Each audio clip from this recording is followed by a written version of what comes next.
One.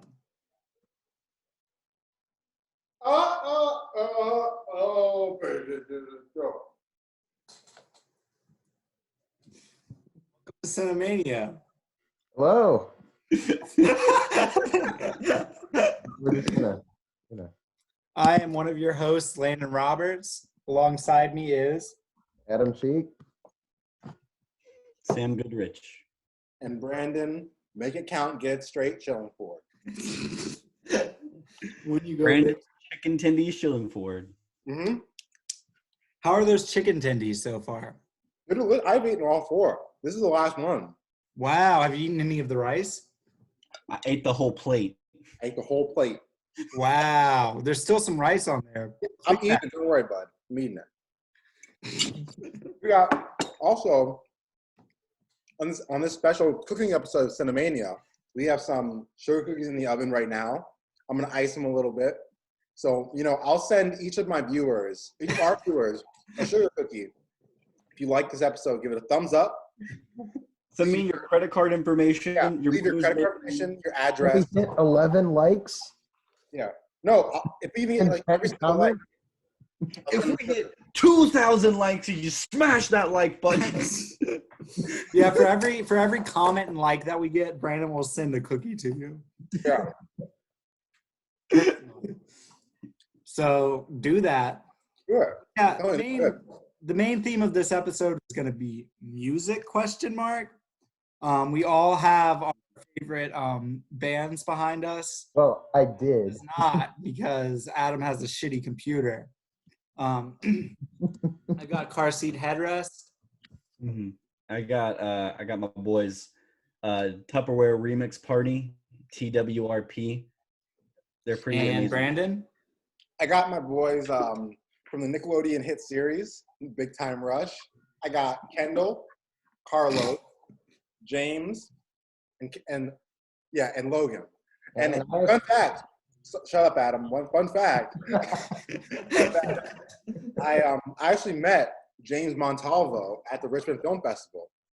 Wow. Yeah, he had a film. I saw it after I met him, and it wasn't very good. But he was a nice person. He was okay. Did you tell him you were a fan? Huh? Did you tell him you were a fan? I did. He said a lot. He said he gets it a lot. And then I looked back to look for a friend of mine, and when I looked back, he was gone. He left me. So yeah. Was he real? Huh? I don't know. He might not have been. I don't know. And I have Pearl Jam. What about Pink Floyd? That's the movie we'll be talking about, but no, that's not my favorite band. What about Doug Walker? Is Doug Walker your favorite musician? Do you not own a signed copy of the Moulin Rouge Revue soundtrack? Do you not have you not been listening to the SpongeBob SquarePants cover from Doug Walker for the last week? Because I have. Have you not watched all 4 of the Nostalgia Critic or the Channel Awesome anniversary movies? I have not, no. One of which has a prolonged rape joke. Channel Awesome is not awesome. No. Channel Awesome is very not good. We'll be discussing Channel Awesome later in the episode. Channel Awesome canceled. Channel Awesome canceled. Yeah. But so yeah, what have you guys been watching? What have you guys been doing since last week? I was waiting for someone to go first, so. I'm eating. I haven't watched a lot. I've been doing a lot of work because it's finals week, so I have a lot of project papers to do. But I was in the mood. I watched Cars. The first one? Yeah, basically it. I watched Cars. How was that? It was good. Like I thought that who's the guy who plays Dinah Koch person in the beginning? I don't know. He's the old person who played, like, I don't know. He's a really good, like, the characters are really good. Because we talked about it last week. The question last week was, who is a more complex character, Doc Hudson or Mr. Hakusai? And last week, I was more along the lines of Mr. Hakusai. But after revisiting Cars, and actually looking at the character of Doc Hudson, I'm kind of on his side in regards to this more complex character. You said you didn't know who played the Dynaco guy? Yeah, Adam, I didn't know. That was Humpy Wheeler. Of course. Only I know. What? President and general manager of Charlotte Motor Speedway. What was his legendary. name? Of course. Humpy Wheeler. Humpy Yeah, Wheeler. yeah, Okay. yeah. Great name. Legend. He's legendary in NASCAR. I'll say that. Yeah, I bet he is. How do you get that name, Adam? I have no idea. That's Was a he good friends with question. John Lasseter? John the Hands Lasseter? Humpy the Hump Wheeler. Do you think going to like Pixar nowadays to try to like movie, John Lasseter is just like standing outside with like his cardboard box and he's like, let me give you a hug to wish you good luck before you go in. Do you think Yeah, it's me, like John John that tries to pitch a Pixar movie nowadays? Hi, it's me, John Lasseter. You might remember me from the introduction to Spirited Away. I'd like to give you a hug. That's exactly what A it is. really low and breathy hug. I think he's one of those. He's like Sweaty. slowly breathing like on your hair. Very moist. He's like, is that Head and Shoulders that I smell? Ah, your Irish scent. Spring. Who are you wearing? Sam, what have you been watching? I didn't really watch a lot either. I watched Bicycle Thieves for my Criterion channel or my Criterion Collection review. And wow, it's still amazing. Who would have thought? It's still classic, you know? It's still an amazing film. If you haven't seen it, see it. I watched Honey Boy because we talked about it last week, and I was like, oh, I haven't seen that movie. It's pretty amazing. It's I think it's one that I need to watch again because I think I expected more from it, and then it wasn't. I think I expected more visually from it. I don't know why. I thought the visuals are going to be a little crazier than they turned out to be. From Honey Boy?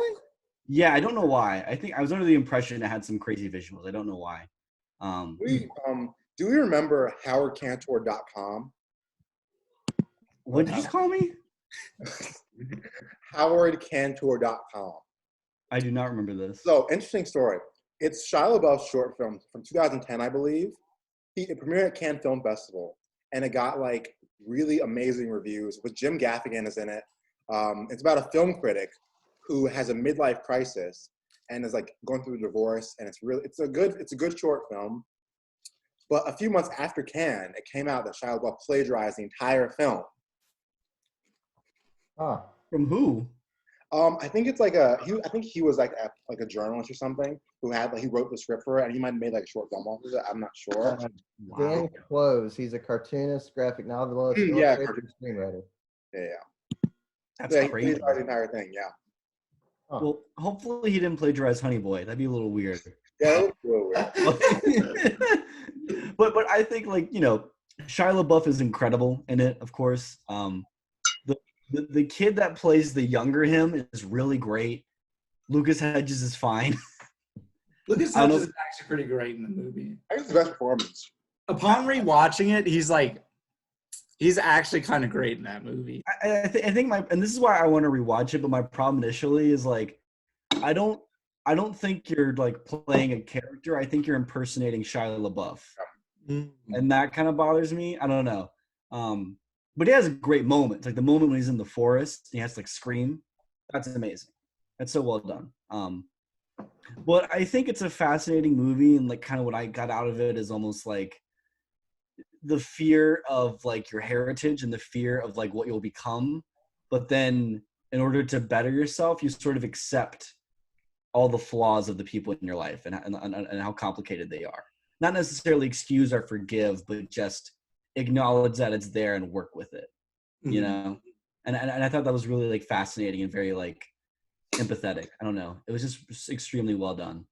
I watched it with my friends and they didn't like it. So Dang. go with caution. I think the filmmaking behind that movie is actually like perfect almost. Oh yeah. It's such a well shot film.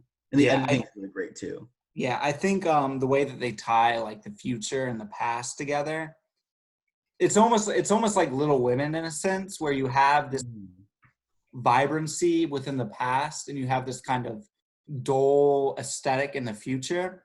But where I think Honey Boy exceeds further than Little Women is the idea that the vibrancy of the past kind of has this surrealist element to it, due to it kind of taking this childish lens that kind of gets beaten out of the character himself. Like as the film goes on, the kind of more surreal like filmmaking techniques that she uses throughout the film kind of dissipate, and they're kind of like rekindled in small moments. Like one of my favorite moments in the film is with FKA Twigs, where you see that kind of like childhood innocence kind of return when they're playing like fake baseball.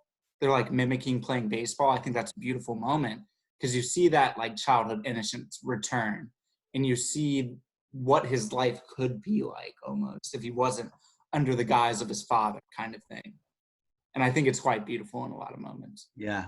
Yeah, 100%. Sandy mentioned it too, because like it's one of those things where Honey Boy, this is very much like, because you mentioned in your review for the CCs too, Landon, like this is very much an act of therapeutic like excellence from Shia LaBeouf. It's him exercising all of his demons in a way that's so like constructive and so healthy, because you've seen over the last decade or so, he's someone who's obviously has a lot of like issues with him and his father, and this is him kind of working through all of it and not necessarily, like you said, excusing it, but acknowledging that it plays a huge role in his development and who he is today.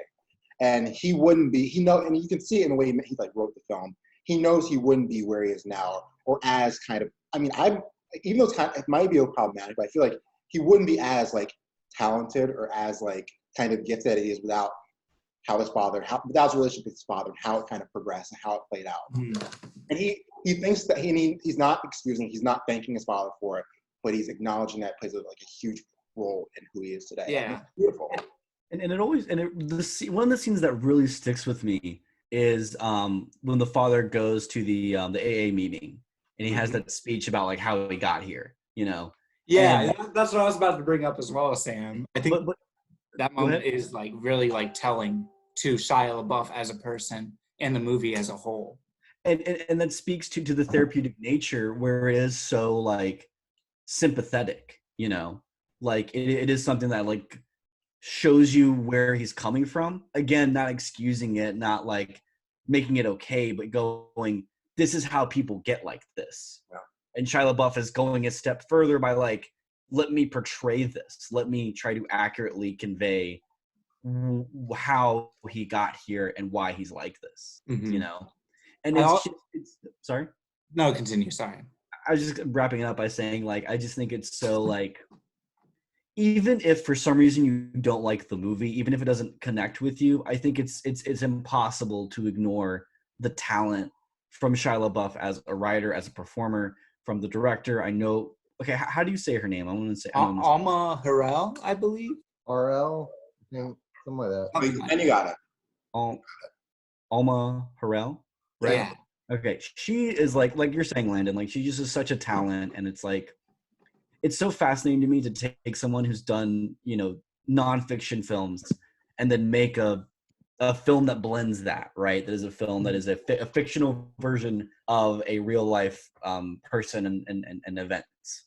And I think it creates some really fascinating and engaging results. Yeah. Well, I was also going to bring up, you're completely right about that.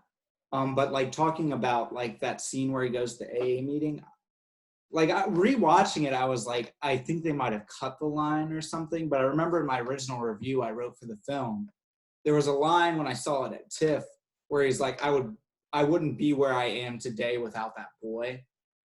Shia LaBeouf states during one of the AA meetings. I feel like I remember that line. You do remember that? That sounds vaguely kind of like, I remember kind of breaking down during that scene because it was this kind of like, I'm not going to say existential, but more of like self-examining kind of like line that very much kind of theorizes the entire idea of the movie and just the whole idea that they're trying to put forward. Just this whole idea, like Shia LaBeouf would not be anywhere he is today without his childhood or without his father. And it is this kind of bittersweet message, but I feel like that's the whole kind of aesthetic that the movie is going for, is this very bittersweet kind of time just in general, because It's such a weird there transition are a lot of time. moments in the movie that are hard to stomach. And like there are a lot of moments of like deep nostalgia that people will feel watching it, being like, oh, I did something like this in my childhood. And it kind of makes you aware of, like, I'll never know what it, like, I'm glad I'll never know what it feels like to be an abusive relationship with my parents.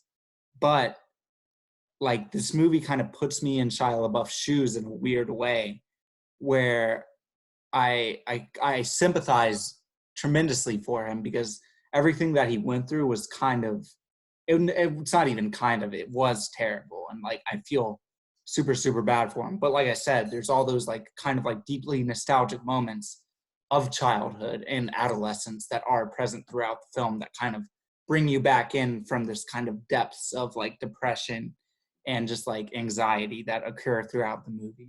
It's just that very complicated relationship between like, you know, going through a traumatic event but yet feeling nostalgic for other events surrounding it, you know. Yeah.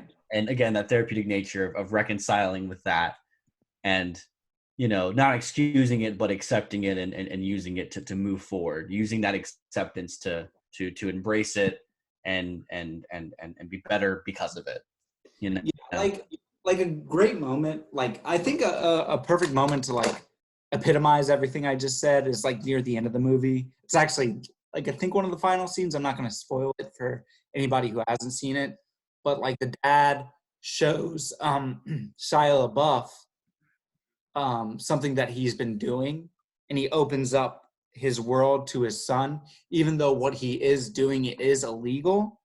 There is that kind of nostalgic moment where There's that connection. those memories like flood back to you, if it was like your mom or your dad, like opening up this moment to try to show you what they're passionate about and like what they love. And those kind of small moments are very kind of like emotional because of the nostalgia that people can draw from it, being like, oh yeah, I remember my like dad showing me his like DVD collection or his Blu-ray collection, and like going through all the movies. Or I like remember my mom showing me Dixie Chicks in the car one day or something like that. It's just those small moments that are just very, very effective, I think, personally. Yeah, 100%. So on a very different note. Oh yeah. Sorry, there's like I have like 3 more movies. But I watched Hail Caesar. It was on Netflix. And it's fine. It's okay. It's like I think I talked about this on when we watched we watched The Wall. It feels like an excuse for the Coen brothers to like invite their Hollywood friends to hang out and recreate 50s iconography, and then they filmed it and were like, oh, we need a point, we need like a message, and then they just kind of tack on a beginning and an ending that like don't like. I get the point and I think it's there, but it's like, I just think the movie has bad pacing.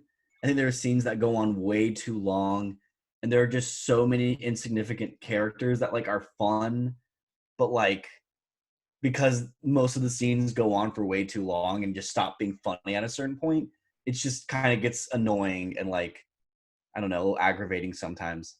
And there's a weird like twist sort of thing. I don't want to spoil it. There's just like a moment that I feel like might work better the second time now that I know it's going to happen, but it's just so out there. Are you talking about the Channing Tatum moment? I'm talking about the Channing Tatum moment. That's just so like in That's theory. so good. All right, leave him alone. That's his best. That's so good. Well, that's what I'm saying. Like in theory, it's a great idea. Like I love the concept, but I just think it doesn't fit in the movie. I don't know. I just feel like it doesn't work. Because I feel like the whole movie is sort of like demystifying Hollywood.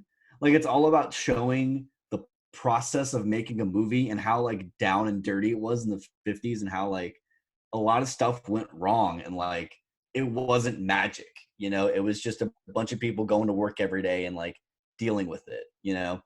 And then this scene is like fantastical. The scene is you know, it's so fantasy. It's so out there. It's like, this feels like it's from a different movie. You know, I could see this scene in like The Big Lebowski. I can't see it in Hail Caesar, you know? It's been a few years since I saw it, so you might have to refresh me on what happens in the scene.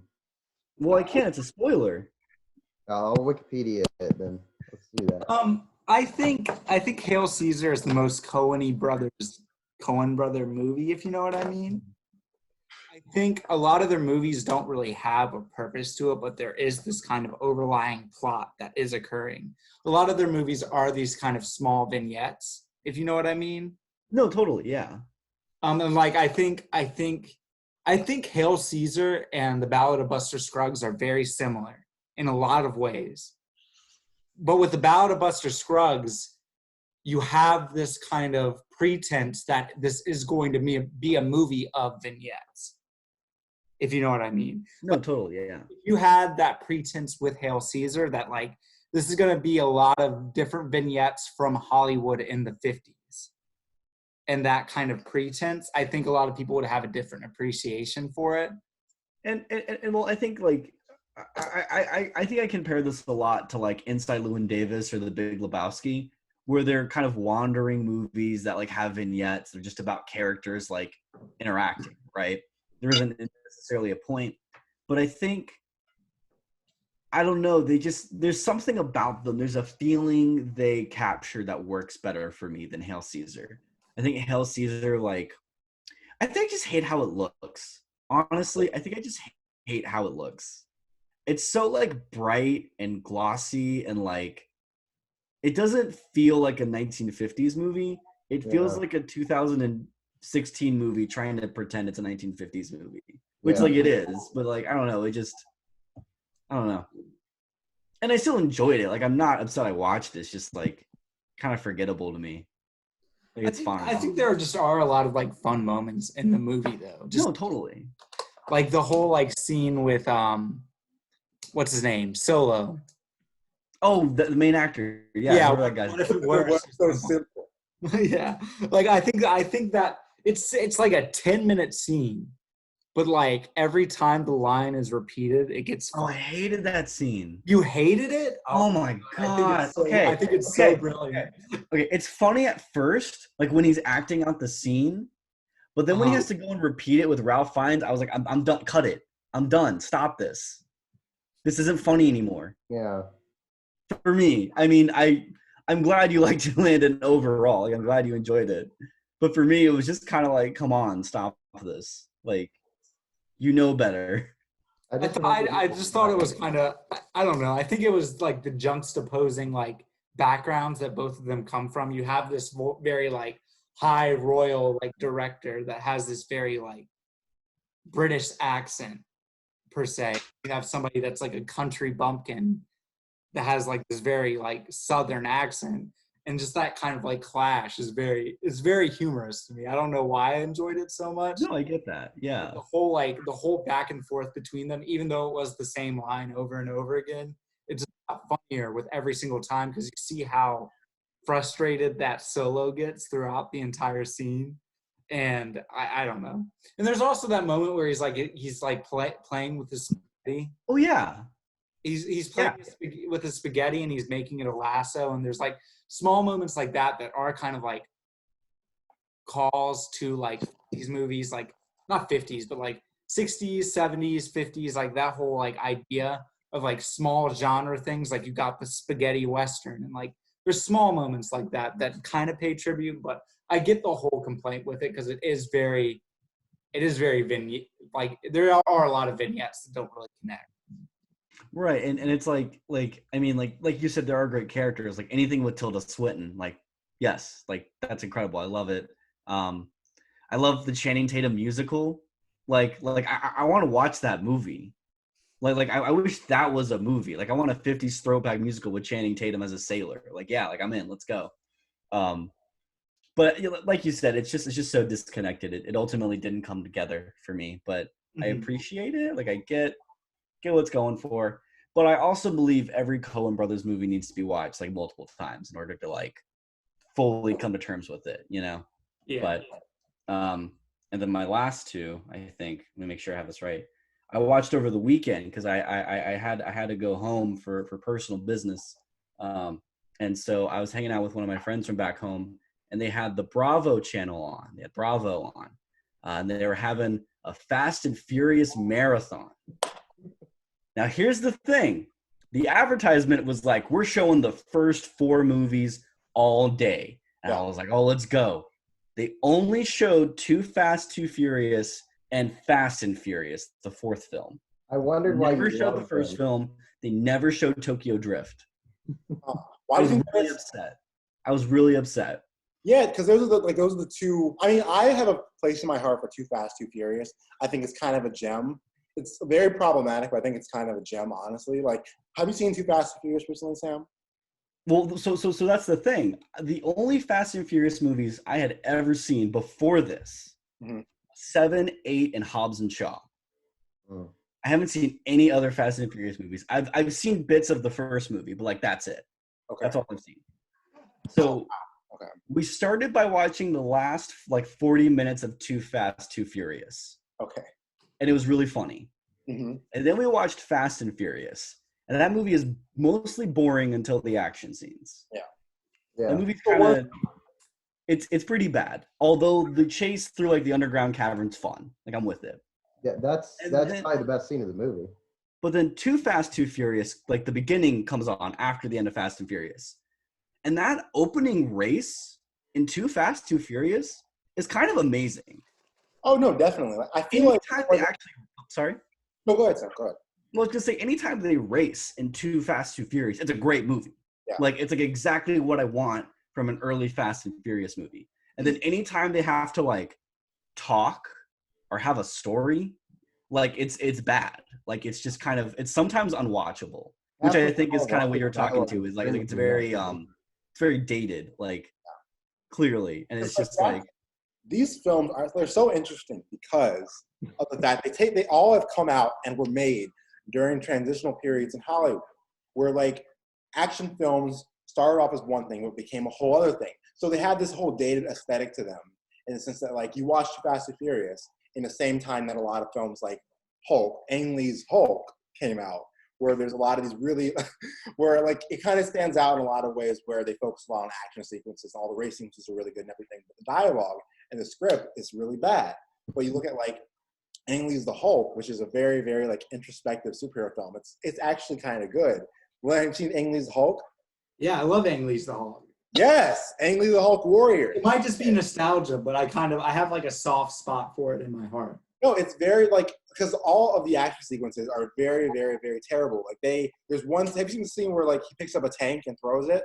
Yeah. There's like no score behind it. He just like runs and throws a tank. The CGI for the time is actually pretty good though. If you like think about it, like in the time that it was made, it's not terrible. It's like decent. It's not terrible, but it's very dated and it shows. It shows. So you can definitely tell it shows. But yeah, back to Fast and Furious. Yeah, I think that Too Fast and Furious is a gem, especially when it comes to the dynamics between like chosen family and like male relationships. I think it breaks a lot of ground in terms of like sexuality. And if you look at the relationship between Tyrese's character and Brian's character, okay. Sorry, keep going. I think you're gonna say what I'm gonna say. Keep going. No, wait, all right. I think that you see a lot of really, really ahead of its time dynamics between men and like their relationships and how they demonstrate their love for each other. I think that it's really, really ahead of its time in that regard. And I've always been told, I've always heard like people call Too Fast, Too Furious very homoerotic. Oh no, without a doubt. Yeah.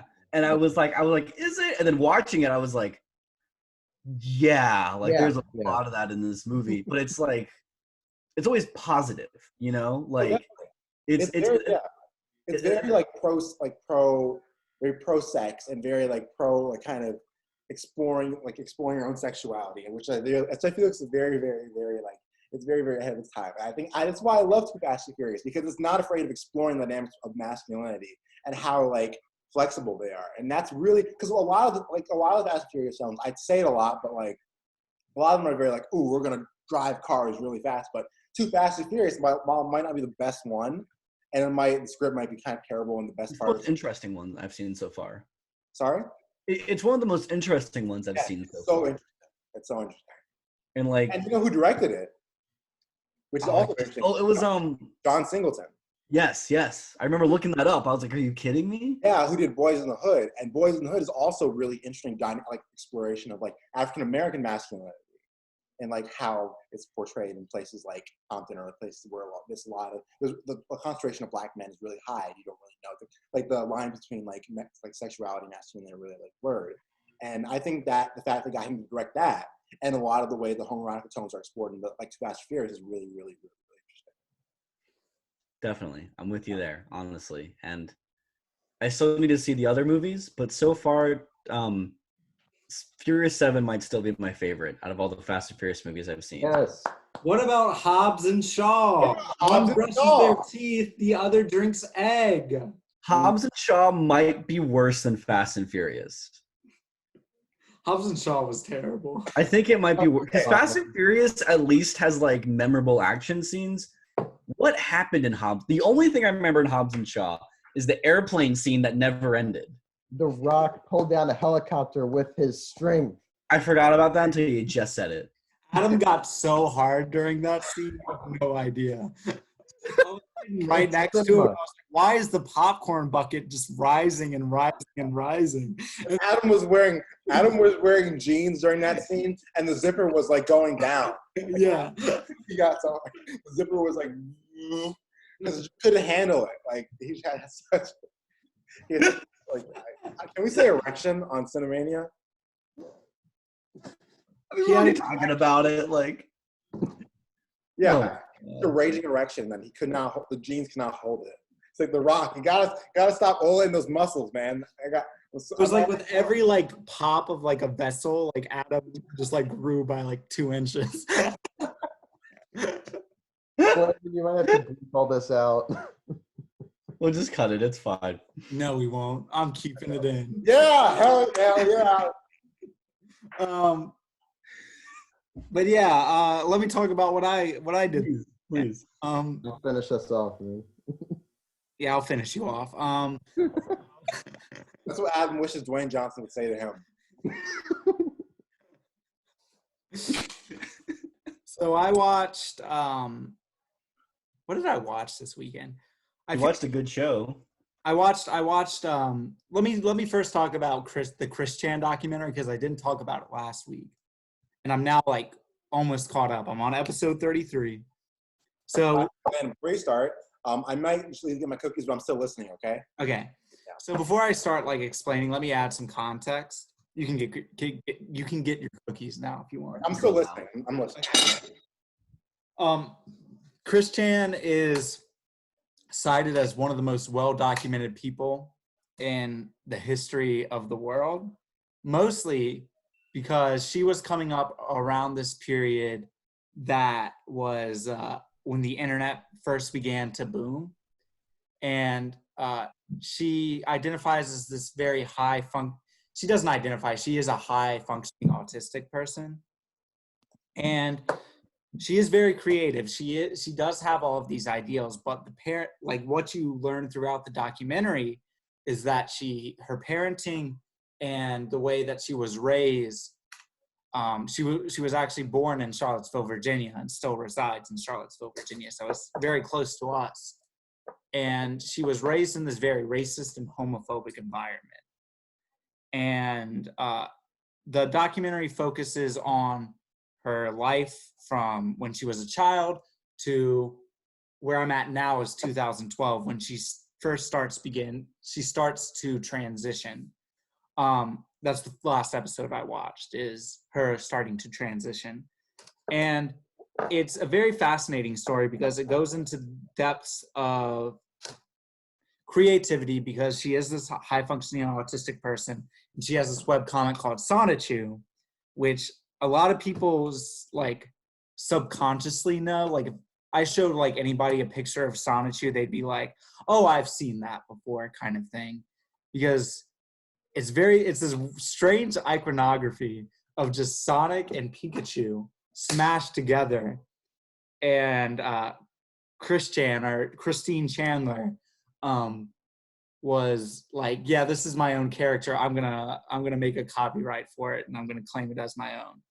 So where a lot of the intrigue of the doc comes for me is around like episode 7, where you have this birth of the birth of trolling. Basically, is like a lot of the epicenter of trolling occurs within the Wikipedia, which is this place where Christine put a lot of her drawings and a lot of her like diaries and a lot of her videos. She put all of these on the internet for consumption. And what unravels from that is this strange character study to where people on the internet kind of write her life out for her. Like after episode 7, everything that occurs in her life is written and directed basically by the trolls themselves. They fabricate these ideas and these morals and these people, and they kill them off constantly, which is wild. They kill off these people that they introduce to Christine all the time. And every time it happens, Christine just doesn't learn from it. And it's this strange character study how the same things keeps happening to her over and over and over again, and she never learns from it. And it's infuriating. It's hilarious at times. I don't know what I can say on like the podcast itself, but there's a moment I watched last night where Christine goes into depths about how she would perform oral sex on a vagina. And I sent Brandon a Snapchat of it last night. And it's one of the most cringy but hilarious things I've ever watched in my life. Because it's this person that's obviously never been in a sexual situation trying to describe something like that. And it's kind of sad, but there is this kind of cringy quality to it that keeps me interested to watch it. And then there's also moments throughout the documentary that are actually horrific, like the actions that these trolls commit towards Christine. They're really hard to watch and stomach because what they do to her is actually terrible. What is this? Why did you say? Wait, what?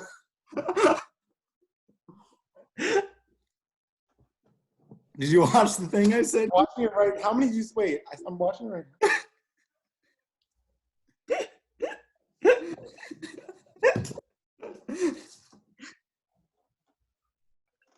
He said. He say pretty little clit. Yeah, he does. I think we might have to bleep that too. Just saying. Luckily, there are clear points you can just cut. You can just cut out this part. How old was he when he made? At that moment, they were. I'm sorry. Yeah, they were. I think where I'm at now, they're 28. I believe. Yeah, late 20s, early 30s sounds right. Yeah, late 20s. Now they're like in their late 30s. Yeah, yeah, I guess. Yeah, as of right now, yeah. But like, I've been like while watching the show, I've been kind of like spoiling the show for myself, like the upcoming episodes, because I want to know more information about it. And what's currently occurring in the Chris Chan saga is what they call it. Like almost every year of her life, they like give a different name to, and a lot of people are speculating that this year she's like alluding to a lot of facts that she might kill herself, and it's kind of like distressing, kind of disturbing. But I think it's an important thing to watch because it is this moment in history where the internet really began to pop off, and you can see how it has devolved into the cesspool that it is today, just in general, because the acts that they commit are seriously heinous. But you can also examine how poorly Christine handles every situation she has to handle. Like, all she has to do is walk away from her computer, and she never does it. Like, there's an episode I watched last night where she was like, I'm going to take a break from the internet. And then, like, the documentary is like, the next day she returned to discuss how they changed the voice in the Cleveland show. And I was like, what?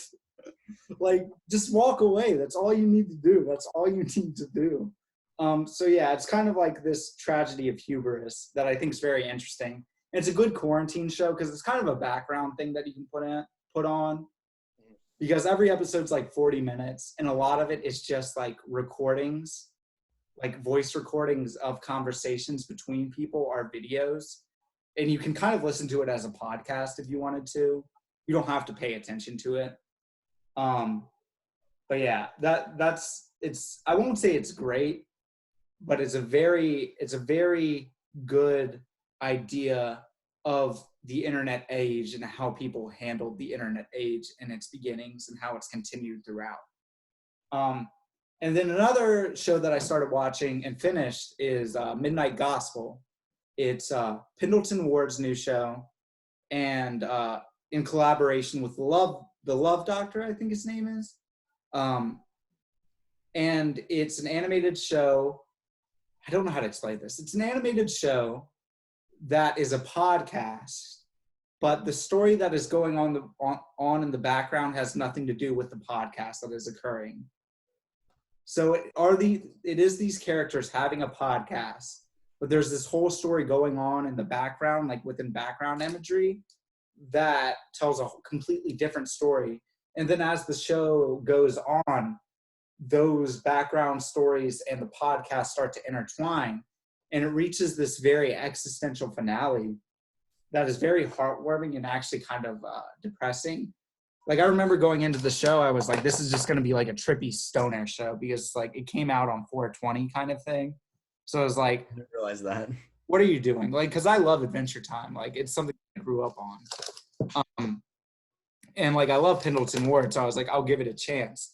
And like, what I found was actually like a deeply meaningful and moving piece of art that does have that same kind of humor from Adventure Time that is very childish at moments, but there are a lot of those kind of deep thematic ideas that are occurring throughout the show that are more prevalent within Midnight Gospel.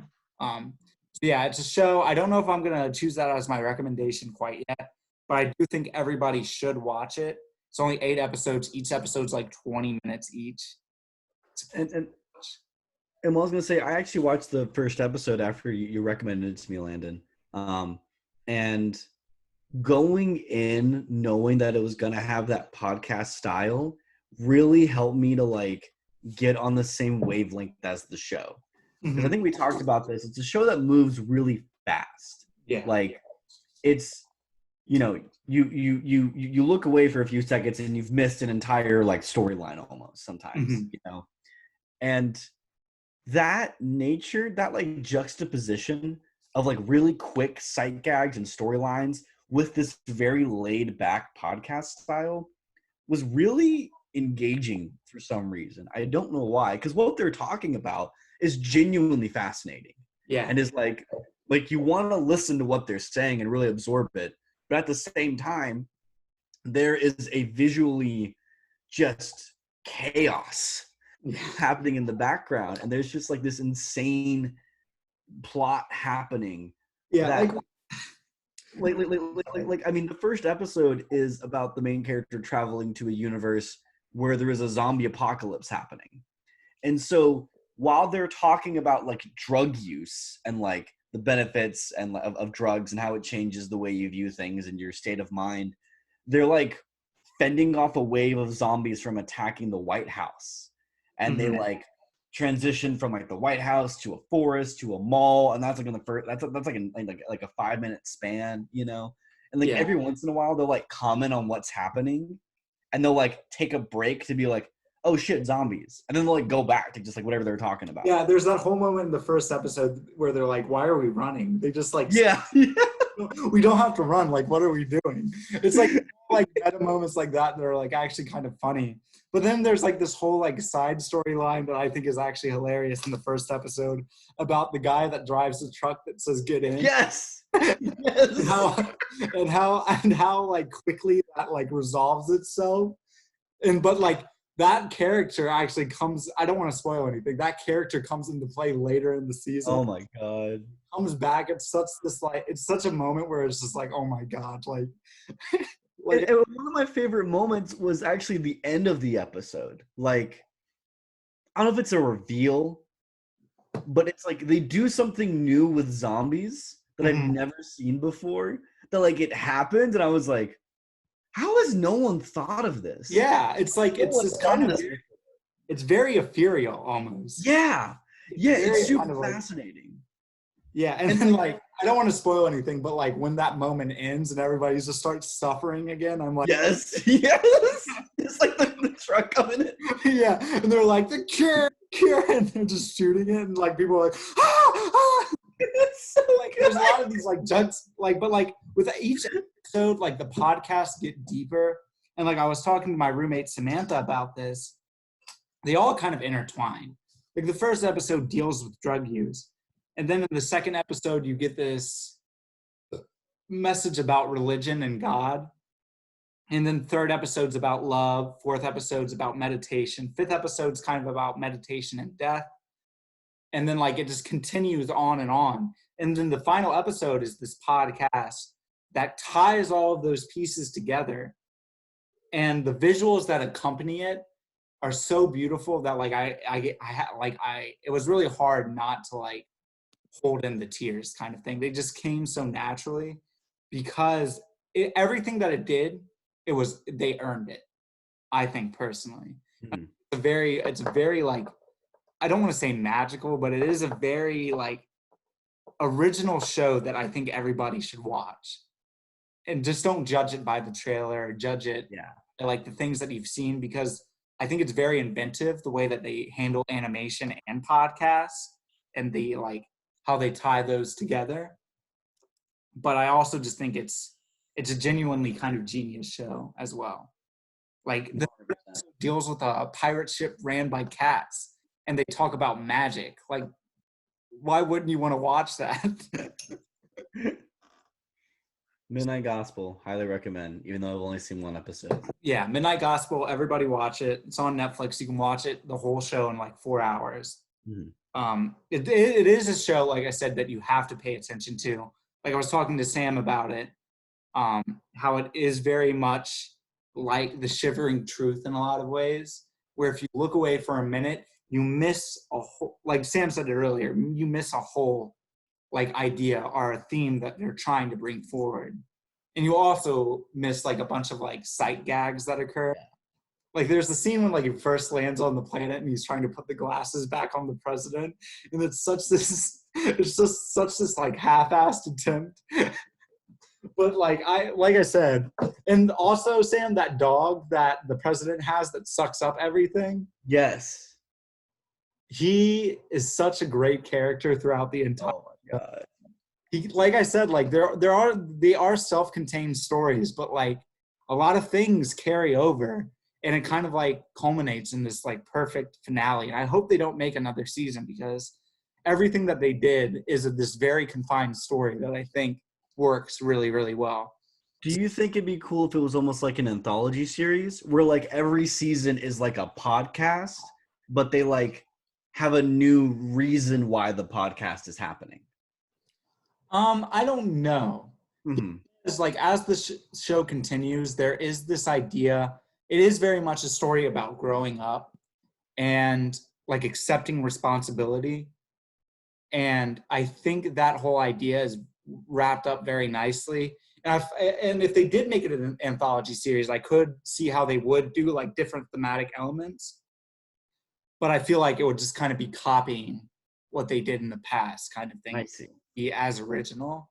Because like I said, like the whole story within the first season is so well put together and so well thought out that I don't know what they could do with the second season. But there is that kind of like glimmer that there is going to be a second season, and I kind of trust them to do a second season. But yeah, I might recommend it. I might not. Stay to watch the rest of the episode to find out. But yeah, that's what I've been watching. Nice. So Adam. mine will actually lead into something we can all talk about, because Landon and I had to watch something for our documentary class. But before that, I have been doing marathons. Like I've said, like the past 5 weeks, I did the Bond marathon. I did the racing movie marathon. I did the hockey movie marathon. So this week, let me change my background here. This week, I decided to do a marathon of a bunch of movies from the person in Hollywood I have the biggest crush on, and that's Anna Kendrick. So that cringe fest is over with. So No, Adam. The reason that's why I'm laughing is just like the way the image appeared and the way your poster cut into it. It was just like it was perfect. Yeah, I should have thought about that. It's not a big deal. It's fine. Please continue. So I watched Trolls Holiday, which was fine. The new Trolls movie, which was fine. The last. How was Rich Clinton in it? Good. I've seen musicals before, but I haven't seen a movie that is like 85% music and 15% dialogue. I watched Up in the Air, which is really good. George Clooney's pretty great in that. All three leads. Anna Kendrick. Yeah, she's pretty great in it too. So is Vera Farmiga. Rate the Anna Kendrick performances in these movies, Adam. Okay. Anna Kendrick movie marathon, and you're not rating their performances. You're like, George Clooney was pretty good in this movie. We want to hear about Anna Kendrick, Adam. Vera Farmiga, sister of Thaisa Farmiga, was really good. I'll get to it. And then on Friday, I watched 50-50, which is, I haven't teared up that much at a movie in quite a while, actually. It's really, really moving, and every single person in that movie is great. And it's a great cast, and it's a film that ends with a Pearl Jam song, so you know I'm gonna like it. But it's legitimately a really great movie. But okay, if you want me to rank the performances, I'd go 50-50, Up in the Air, Last 5 Years, Trolls 2, and Trolls Holiday. How is she bad in Trolls? She sings. Oh, I didn't say she was bad. I'm just saying compared to everything else. How is it worse than Up in the Air, where she's just a boring person doing boring things with boring George Clooney? She's not singing in those films. Yeah. Adam, who's cuter, George Clooney or the Anna Kendrick troll? I can't win on that one, so I'm not going to answer that. Why not? Because I'm not going to. I can't win. Can I get my answer? Sure. Of course, Sam. It's George Clooney. You answer Fair correctly. enough. Objectively, yeah. I'm not saying the troll is not attractive. I'm just saying George Clooney is cuter. Let the record show. Let the record show. The troll is hot. Troll's a baddie. Like, honestly. A couple quick. The only criticism. Adam, quick question, Adam. What? Last question for you. I don't know if I can. I'm not editing this podcast. I want you guys to know Oh, that. you're not? All right. I'm gonna ask I don't have enough time to edit it. So. All right, never mind. I'll ask you later, Adam. Go ahead. All right, go ahead. I'll ask you off mic. Did you watch The Last Dance, Adam? New episodes? Yes. I'll get to that in just a second. Okay. But my only criticisms would just be, I didn't really have any for 50-50 or Up in the Air.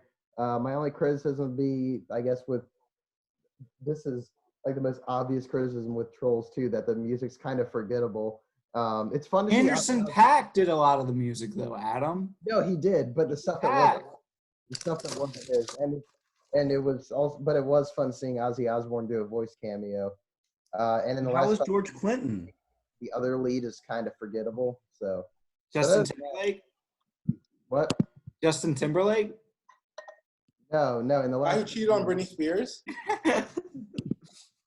no, in the last 5 years, it's some dude named Jeremy something. I thought Justin Timberlake was the other character in Troll. No, not in. Last 5 years. Oh, okay. And Can I call him? what? Nothing. But okay, so you wanted to talk about The Last Dance last night? Yeah. The Dennis Rodman episodes. Yeah, I mean, one of them was kind of a Phil Jackson episode. That's true. What do you think about it? I still think I the first weekend was the best of the episodes, but I thought last night was because Dennis Rodman kind of has a one-note personality to a lot of people who don't know a lot about him because just, oh, he's that dude with the piercings who went nuts and became friends with Kim Jong-un. But he's like what they show of him, like when he was with the Bad Boys in Detroit and up until he went to the Bulls, like I didn't realize how great he was. I knew he was a Hall of Famer. I didn't realize he was like, he blocked Kareem twice in one play. Brandon, I was waiting for you to go there. Yeah, no, yeah, it happened. It did. It happened. Yeah, I don't know what else. It happened. Yeah, I mean, Dennis Rodman is, I think Michael Jordan, this is something from someone who thinks Michael Jordan is such an interesting character. Dennis Rodman is infinitely more interesting than Michael Jordan. I think that he had a much more interesting life. Yeah. And I think they didn't give enough attention to how much crap he got from the media, like, because during those mid 90s years when Dennis Rodman was kind of like not before he dated Carmen Electra, but when he was when he had all the piercings and all these paintings, nails, wearing a lot of makeup, a lot of the media, there's a clip on Twitter that was today of him on Oprah's show, and Oprah was like, "Oh, are you gay? Are you gay?" And she kept asking him, "Are you gay? Are you bisexual?" And he was like, "No, I just like being who I am." And he was so ahead of time in the ways that he was kind of gender non-conforming in a way he kind of didn't want to be associated with either gender. He just wanted to be himself. Yeah. And everyone tried to put him in boxes, but he was like, I just like to wear makeup and play basketball. That was literally a lot of what he did. And he was really good at it. And that's why he got so much attention. That's why when his profile rose so high, everyone was like, oh, this is the normal basketball player we've seen for years and years and years. Yeah. He's such an interesting piece of that Bulls team because you have two guys like Michael Jordan, who's the hyper-masculine, peak, picture perfect male athlete who is perfect, who's handsome, who has all these skills, he has so much money, he can get any woman he wants. But Dennis Rodman, who's this guy who's very much kind of the black sheep of the Bulls. He said it himself, Scottie Pippen was the Batman to his Robin, and Dennis Rodman was left by himself. And so he's somebody who, at the same time, he wants to be his own person and not be associated with anyone else. He kind of wants that spotlight still, because when Scottie Pippen got injured, he was like, okay, I got to kind of be in the limelight for a little while. And I just think he's so interesting and so complex. And I think that when he retired, I think basketball, he's a lot of what, the Russell Westbrooks and a lot of what people who dress who wear these big extravagant outfits and everything. They get a lot of that style and a lot of that influence from him. I think he's been so influential on the current landscape of basketball and style, and we don't give enough credit. Yeah, and Scott Van Pelt, his I don't know if it's 1 or 2 hours, but his Sports Center segment comes on after that, and right now they're doing a breakdown of the episode and everything. He was talking to one reporter, this kind of showed Rodman's, how people thought of him at the time, because she was standing with him, when they were announcing the All-Star Game starters, and she said they announced his name, and everyone started booing, and she said he looked at her with tears in his eyes, and he was like, why don't they like me? And I think that was just, no one really understood him at the time. Yeah, he had this reputation of being, a troublemaker or stuff like that, but he really wasn't. He just liked to, because he said it in the documentary, he said I can work as hard as you want me to, I just need to party. Yeah. He took all that time. Because you guys haven't watched it, so he in the middle of the 1997-98 season, before a game, he went to the coach of the Bulls, Phil Jackson. He was like, look, I just need a break. I'll come back and do whatever you want me to do. I just need some time to just go to Las Vegas and party. And and Phil Jackson was like, I'll give you 48 hours. And Dennis Rodman was gone for 94 hours. And he sent Michael Jordan to Vegas to get Dennis Rodman back. And he was dating Carmen Electra at the time. And there's really, I won't spoil it, but it's a very interesting story that she tells and he tells.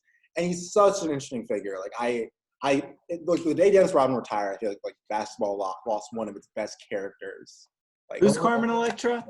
She was I forgot a lot. She was one of those, if you see her face, you know who she is. You know who she is. She's I mean, she was just mainly a model, right? She's mainly a model. She's in Playboy a lot. Yeah. But yeah, Rodman was one of the most physical players of his time, and probably one of the last to be that physical, because I was born in 98. I didn't start watching basketball until early 2000s. So like I've never seen like extended stuff from that era and how physical it was. Like I think I think it was on the after show or maybe it was on Twitter. I'm not sure. But someone said like they're watching it with their son and their son was like pointed out 4 fouls in one play. Like it's so much different now. Yeah, I mean, especially because he played on 2 really, really physical teams who used a lot of really dirty plays to their advantage. Like he was on the Detroit Bad Boys. He won like he just won 2 championships with them. He was a really integral part of that team, and it's interesting seeing how his role shifted with like the years and how he progressed, and how but he was always a really important part of every team he was on. Yeah, I think my because like the first Sunday had the line that kind of went around on Twitter, the traveling cocaine circus. And I think my favorite line from this episode was where Dennis Rodman was like asked about getting traded to the Bulls from San Antonio. He was just like, yeah, whatever, I don't care. He just kind of went with whatever. How do you feel about Phil Jackson, Adam? He's interesting. I like apparently according to the trivia thing that they said he never had a losing season in 20 seasons coaching in the NBA because he went from the Bulls to the Lakers and then coached Kobe and Shaq and got a bunch of titles there too. I don't know how many he won total. Probably around 10.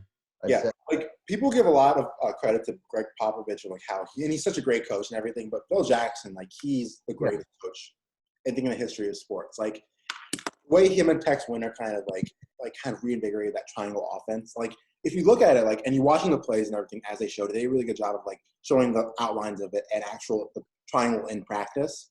Yeah. And they did a good job of like displaying how unstoppable it was, especially like someone like Michael Jordan, Dennis Rodman, and Scottie Pippen, like on the triangle. They did a really good job of displaying how unstoppable it was. Because like there's no way you could stop it. Like you can't stop them. They're just all of them are so good and so well placed in that offense. Like it's insane. But yeah, so yeah. Phil Jackson has won 13 titles, 2 as a player and 11 as a coach. Jesus. It sounds like a lot of this documentary, the best parts of this documentary have nothing to do with Michael Jordan. Oh yeah, no, without a doubt. Because I feel like it's going to get more, like it's going to, all the stuff about Michael Jordan, because to this point, all of it, it's been stuff we already know about Michael Jordan at this point. But all the most interesting stuff has been focusing on not just the characters like Scottie Pippen and Dennis Rodman, but what turned them away from their original kind of state in the NBA. Because when they first came there, they're just like, oh, the original kind of guys. And it's been kind of studying how Michael Jordan changed these guys and how he kind of made them into more kind of, I don't know what the word for it, but he made them into more kind of proactive, not just players, but personalities. Like he made them more willing to go after their money and find their own place in media and basketball. Because after you kind of come in contact with Michael Jordan, he turns you into something different. He has this mentality about it. It's just like he cares about nothing but winning and being the best, and that's gonna rub off on you no matter what. And like he turned Dennis Rodman and Scottie Pippen into people who were so proactive and so interested in themselves and becoming the best in their professions. And like I get what you mean, Landon. I kind of agree with it, but at the same time, it's a lot of exploring his effect on people. Okay. Yeah. And they said Rodman basically went from being just kind of all over the place with San Antonio to shaping up and fitting right into the Bulls system as soon as he got there. And that most interesting part of the documentary of the 3rd episode was like, it wasn't any like the actual narration or anything. It was a clip they showed where Dennis Rodman, he got the rebound and he just gave it to Michael Jordan. And Michael was like, all right. Like, yeah. Because like they showed a lot of footage of him in game 4. He just took the rebound down and just took the ball up court. But in this, like they kind of juxtaposed it with these 2 very different like versions of that player. And I don't know. I think it's really interesting. Yeah. I'm excited for next week. I am too. How far away are we from a Space Jam episode? It shouldn't be that far. Maybe like next week, probably. I would say. Let's say next week after next. Yeah. That's when I will start watching is the Space Jam episode. Okay.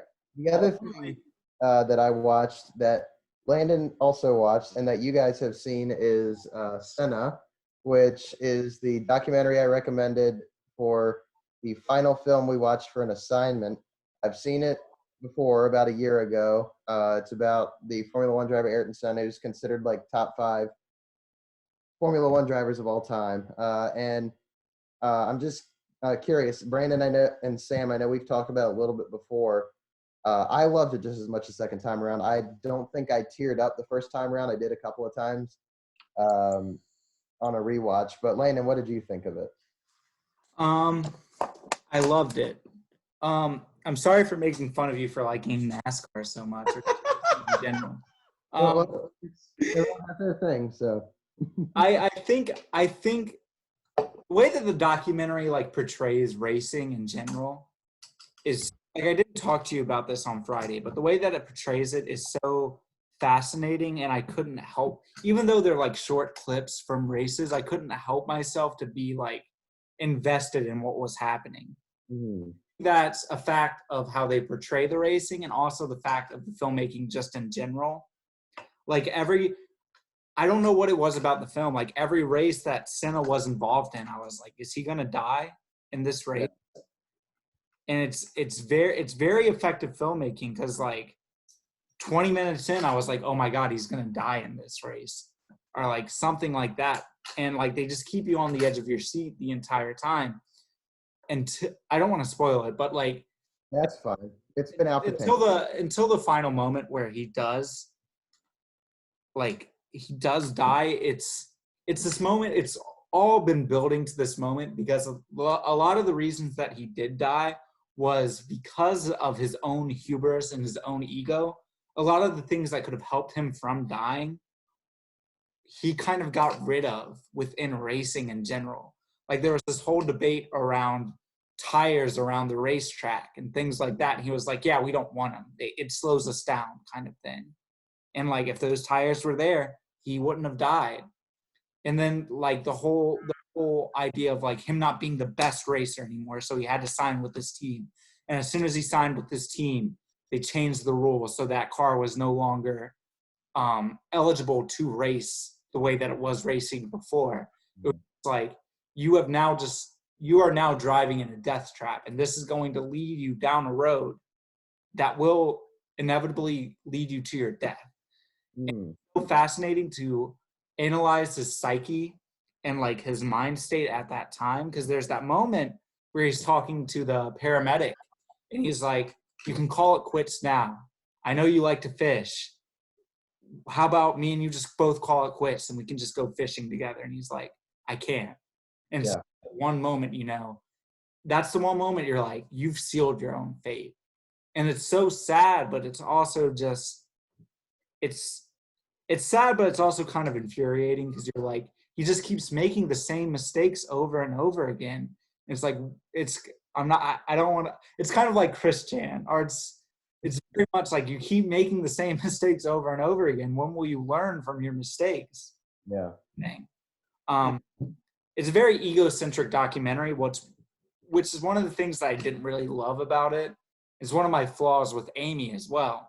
But with Amy, I feel like Amy's more of a deep character than Senna. I think Senna is deep, but he's very one note throughout the entire documentary.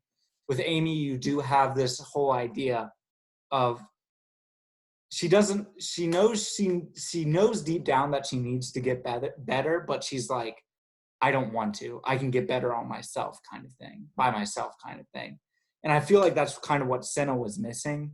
It was very much like he viewed himself as a god, and that's how it was throughout the entire documentary. So I kind of hated him. I didn't really like love him. The only I loved him is when they talked about his connection to Brazil and all of the things that he did with Brazil and like tried to help Brazil. I thought a lot of those moments were like inspiring, but a lot of the moments I was just like, you're an arrogant asshole. But yeah, that's my thoughts. Well, one of the things I want to bring up, Landon, when you mentioned at the very beginning about how intense and exciting the races are, I think a big part of that is the fact that, I don't know when or how they started this, but a lot of the footage of the races is from like the car. It's from like the cockpit, from the front of the car. So, you're seeing how hairpin tight these turns are. you're seeing how close they get every single lap to just wiping out, you know? And then you pair that with all the regulations that are changing, with everything he's doing to get rid of the safety features. And you're making it so much easier for one mistake to just destroy you, you know? And I think that's what this director, Asif Kapadia, does so well, is he is able to put you in these situations by just using archival footage, you know? Where like there's so much footage in Amy of just her at her house, or like her in the recording studio. And like when people are telling you these stories about what happened there, you can sort of imagine it. You can see it happening because you're seeing her in those spaces. And I will admit, I haven't seen Senna in probably like 5 or 6 years, but that racing footage has never left my mind. It's always stuck with me. Especially like that final moment, like his final race, you are like in the cockpit the entire time until that moment of impact. And the way that they cut that together is because like it's been too silent for too long. You've been in the cockpit for too long, where you do get this sort of uneasiness. And then you're in the cockpit, you see a turn coming up, and then it cuts to the wide shot, and you see him just hit that wall, and you're like your breath just leaves you automatically. You're just like, oh my God. And then it's very much like he died directly on impact. That's like the next quote kind of thing. And it's just like, you see this man at the height, not really the height of his career, because that's when he started to like downfall, but you see this man at the height of his ego almost, where he feels like nothing can kill him. Because they talk about like how he prayed and he like read the Bible and he was like, I'm good kind of thing. Like I can continue racing. And it's just like, you saw this man at his height of his ego, and his ego was his downfall. And it's so upsetting, but.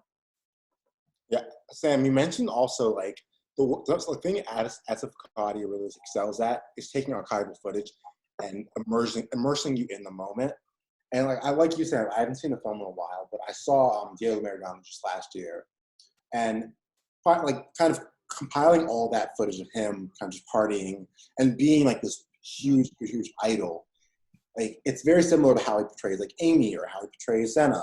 Like he always puts you in situations where you see these people at the height of their powers, like you said, Landon, and then watching them downfall, or watching like that's something you notice it through all the films. There's always this theme of like this godly figure who has immense talent, who's so successful, and the pain of watching them kind of slide down that kind of huge scale where they were so powerful and so impactful.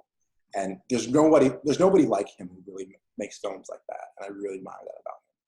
Which blows my mind. The closest I can think is like Errol Morris, which I mean, even he uses like interviews, but like the way he mixes imagery with those interviews, you know.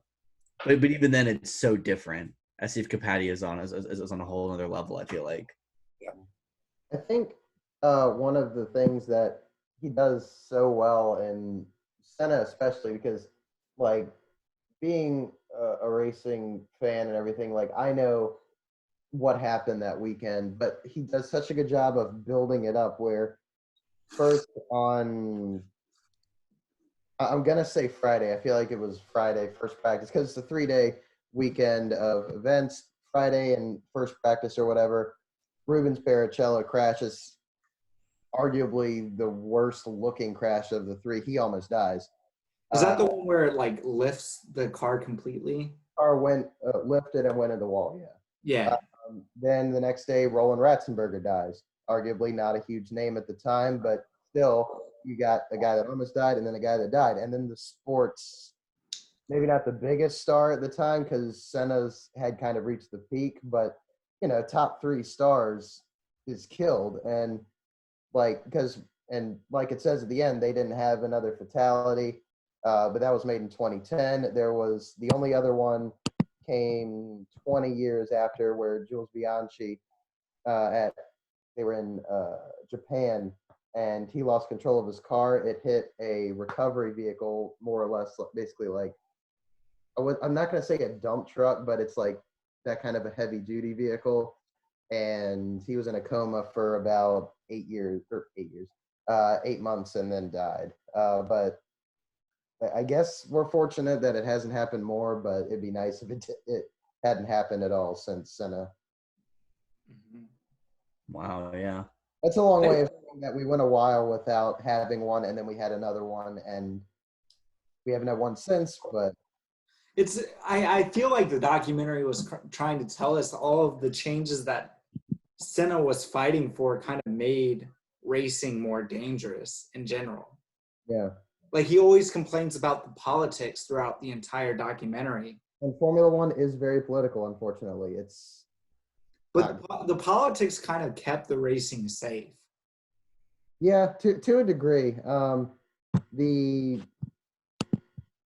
Actually, you guys go ahead. I forgot what I was going to say. I'll remember. I like the Prost stuff, like the things that they do with Prost. Yeah. The rivalry, but I wish they kind of focused on that a little bit more. Do you know what I mean? Like, I felt it was kind of, there was a lot of it, but I feel like there could have been more of it. Yeah.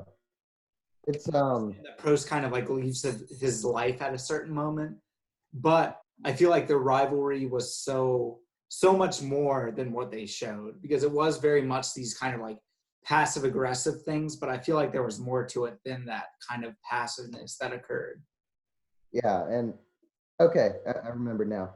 I actually meant to add, along with like the buildup of Barrichello almost dying and the Ratzenberger dying, and then up to Senna dying. It's bizarre in real life, in reality of what happened, and also they do a good job of showing that, where you've got those two incidents, and then you have his sister, Senna's sister, talking about how he woke up, he read a Bible passage about, I think I remember this right, about how God was going to give him his greatest gift, which was God. And then and like they said, where he crashed, you don't make a mistake there. That doesn't happen. Something on his car broke, or something. And it's just such a very specific set of circumstances that had to happen that I don't know if I believe in it or if you guys do, but it's like, it was just like his time, to put it bluntly. Yeah, I kind of see that, but I kind of saw it more of like a fault and hubris. Like I've said multiple times, I feel like a lot of the things that led to his death were caused by himself personally. Like, I think the whole drive shaft thing that occurred, that a lot of people speculate that led to his death, was caused by the new vehicle he was driving for. Yeah, Williams had done a lot of different things, and then they were like, nope, you can't have those technology things. Yeah. But like, I feel like that never would have happened if he just would have stuck with with the company he's been driving for so long. I don't know if it's called company or like sponsorship or whatever. If he just stuck with Marlboro, they would have been fine. Yeah, well, teams, yeah. I know he just wanted that advantage. He didn't want to drive with Prost, but he wanted to drive for Williams when Prost retires. Gives him that opening, and then kind of the rug's pulled out from under him. So it was just just a bad set of circumstances. Yeah. Yeah. I don't know. This just might be my like nihilistic thinking. I feel like a lot of those circumstances was caused by himself. But that's just me personally. I don't have like a deep connection with him. I don't know him that much. The only thing that I know about him is what I've seen in the documentary. So just personally, that's how I thought they were trying to show it, but who knows? I think my favorite part still had to be on rewatch of when he finally breaks through, he finally wins the Brazilian Grand Prix in his home country. And like, they cut out everything except for the radio audience, just him screaming.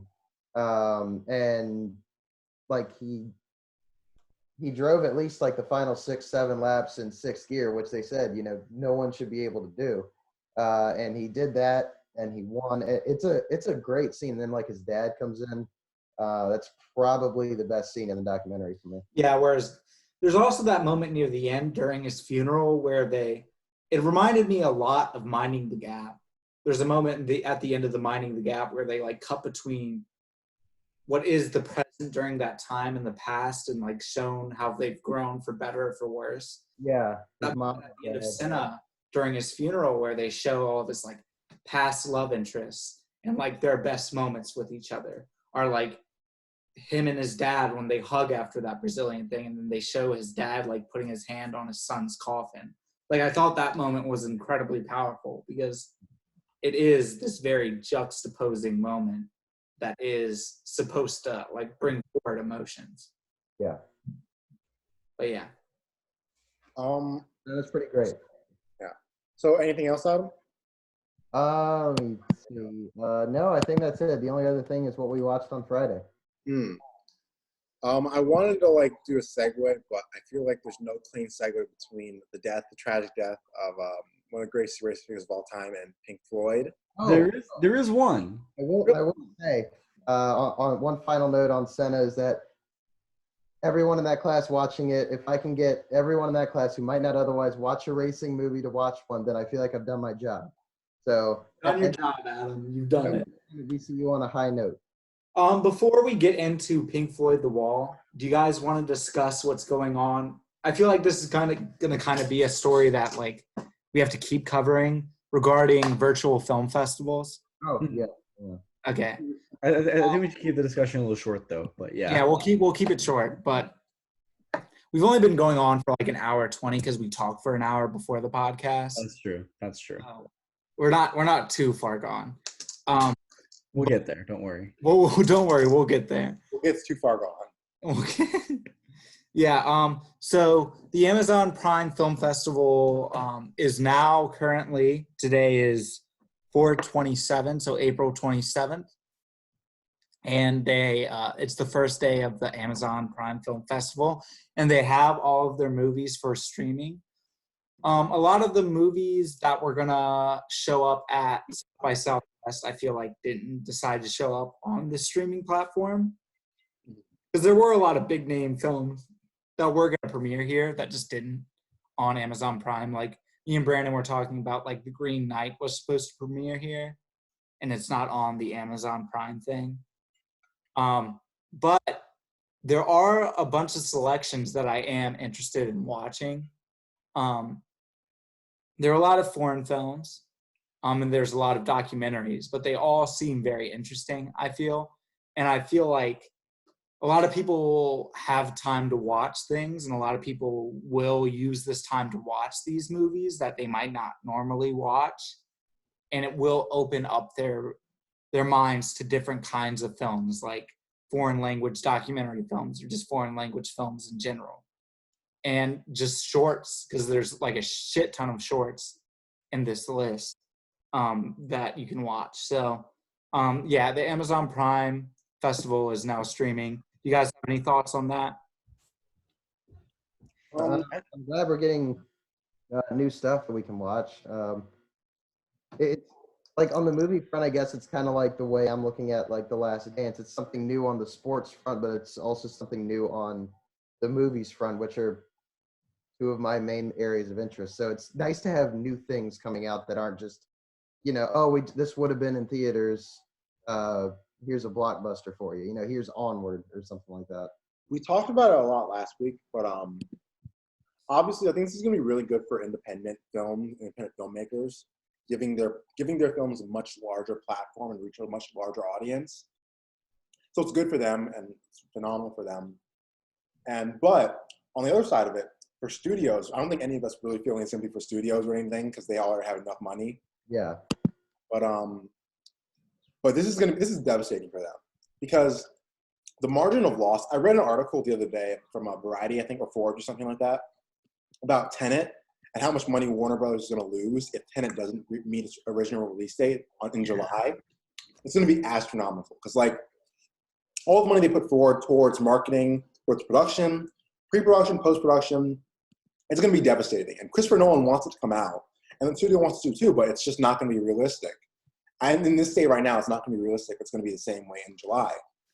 So this new festival platform, while it's really great for independent studios and films, for like bigger films, like, you know, or even like kind of mid-budget films that are going to have a larger audience, like Wes Anderson's film or Dune, it's going to be devastating for them because while they can put those films in festivals online, the festival experience and the theater experience is something that is so integral to it, and it's going to make a lot of money for them. And so without that, it's going to be really, really bad. But I feel like the whole the Netflix renaissance that's been occurring lately is kind of showing people a new idea of streaming that they can go for. And I feel like this whole streaming film festivals is going to move that more towards that. I don't think it's going to occur next year, but I feel like it's giving people more of an idea of what can occur. And it's also bringing in a new audience to festivals in general, to where they're like, hey, I watched South by Southwest Festival on Amazon. How about we go see that in person next year or something? Like along those lines, if you know what I mean.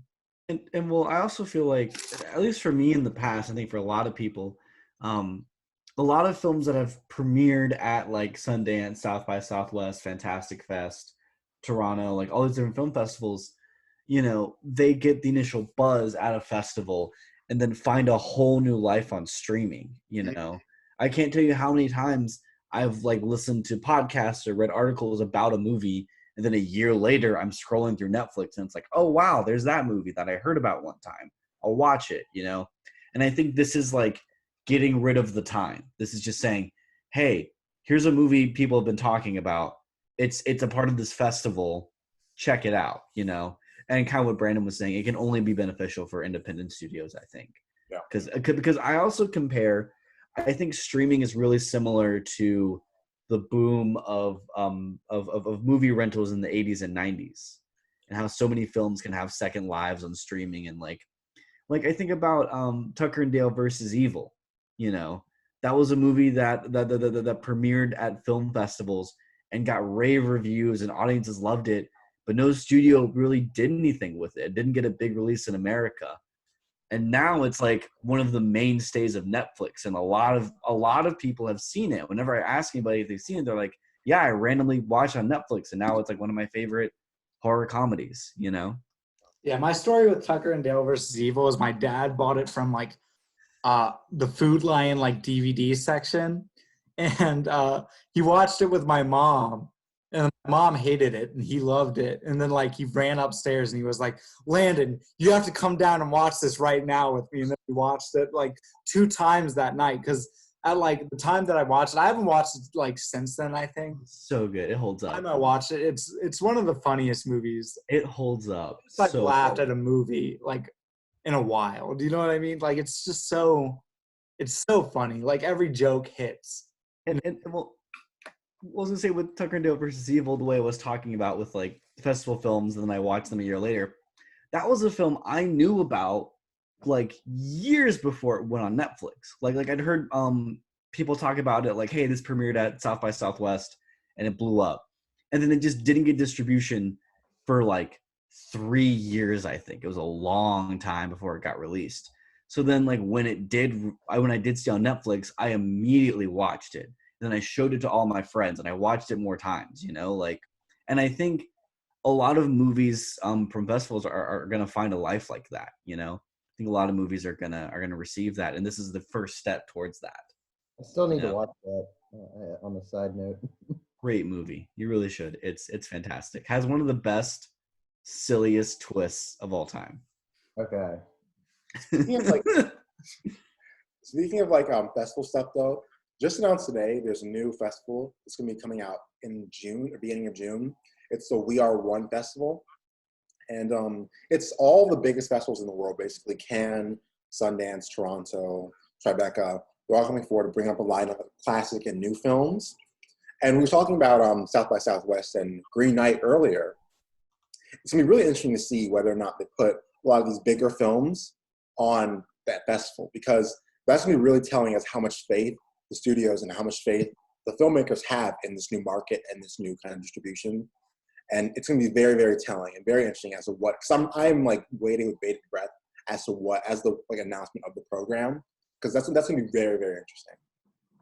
And I think that's the biggest issue so far is like no one wants to take the risk. Yeah. You know, I think there are plenty of studio executives and filmmakers that are chomping at the bit to try a new way of distribution, that have gone through the studio system, have gone through theaters, and don't like it necessarily, or they see the success of these films once they're on streaming.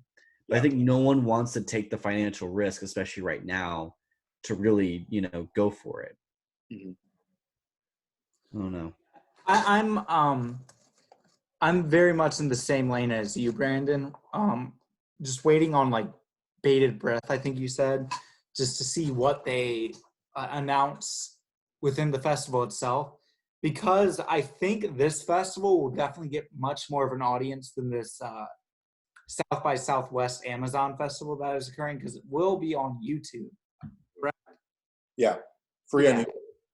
And like everybody watches YouTube, so if YouTube plays their cards right, and like if Cannes and TIFF and Tribeca put their like coins in the right spot, they can get proper advertising to make you like users that normally wouldn't watch these kind of movies to watch these movies, if you know what I mean. Because YouTube is such a huge platform. Everybody watches YouTube. Everybody knows what's going on YouTube. So like if they advertise it properly and it's in their trending tab or it's in their like explore tab, people are going to watch it. And like I think that's going to be fascinating to see how they handle that. It's just if YouTube will screw it up or not, kind of thing. Yeah. That's the big wild card, because there's going to be so much traffic into it, because already we're seeing right now there's so much anticipation for this festival. And I think that the margin of error for it's very large. There's a lot of ways it can get screwed up. So I'm very interested to see as to how they kind of regulate it, because a free festival online, I don't know how they're going to like maintain or how they're going to do it with so many thousands, millions of people. I don't know how they're going to do it. Is it going to be free though, or is it going to be be behind a YouTube Premium paywall? It's free. It's free. It's free? Yeah. I think so. Yeah. I have Prime. If they did a paywall on that, I'd be fine, but I'm not going to pay for YouTube, Brad. You don't have to pay for YouTube, Brad. Just pay for YouTube Premium, Adam. Yeah.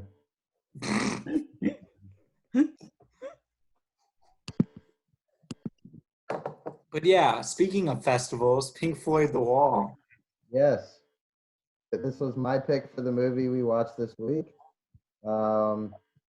I've loved the album for, I don't know how long it's been since I've first heard it. I probably first heard it when I was like 10, 11, something like that.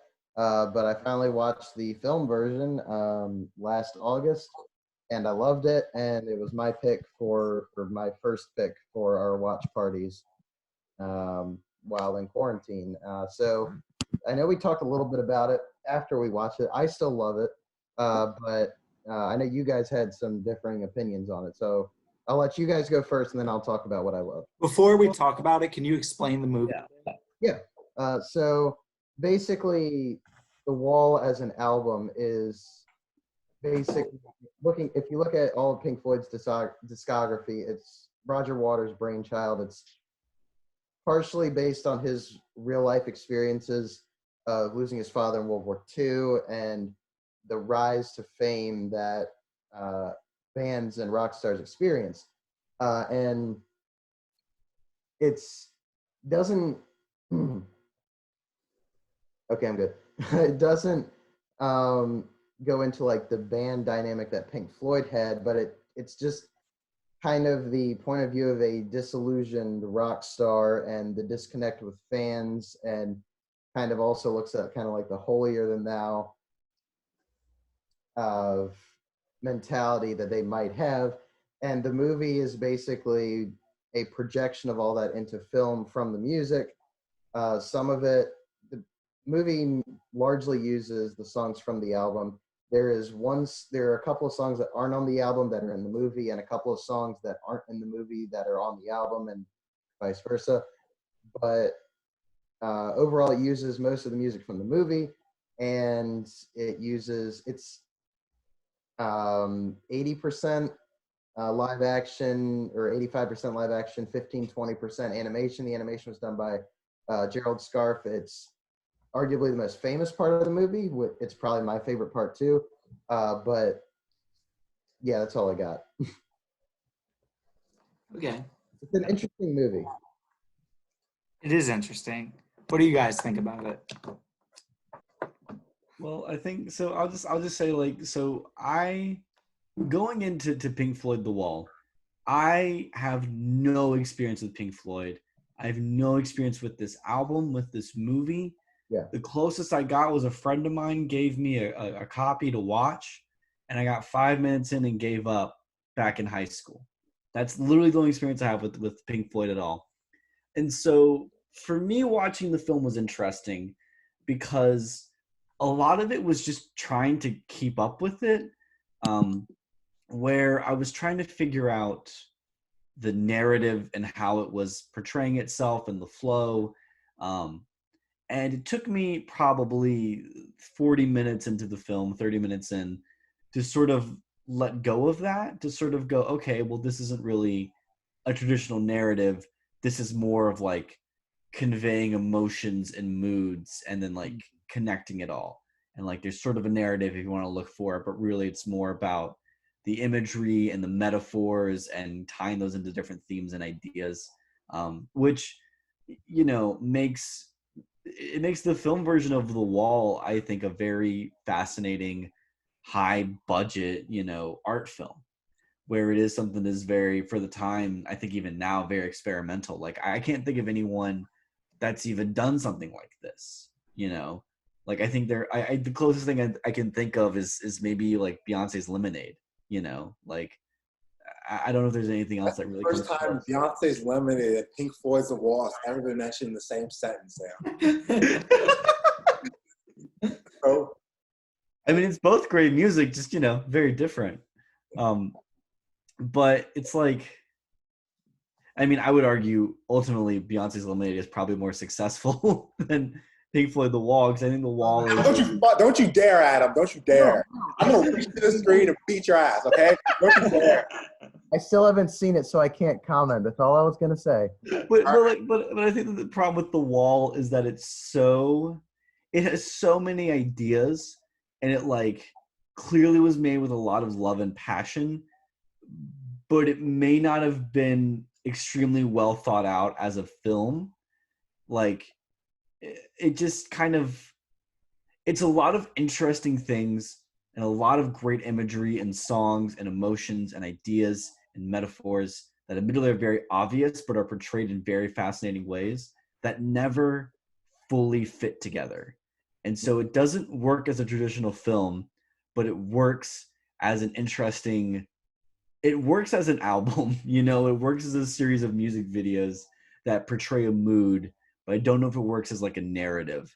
But I love the visuals, I love the production design. The animation is some of my favorite moments in the film. I forget the name of the song, but it's the one. It's the animated sequence with the cityscape that like forms the wall, right? And that's when they actually have the face coming through the wall. I forget the name of the song, but that's one of my favorite. That is What Shall We Do Now. That is one of the two songs not on the original album. It's one of my favorite songs from The Wall, either movie or album. It's that good. It's such a fantastic moment where like, you know, music and visuals come together.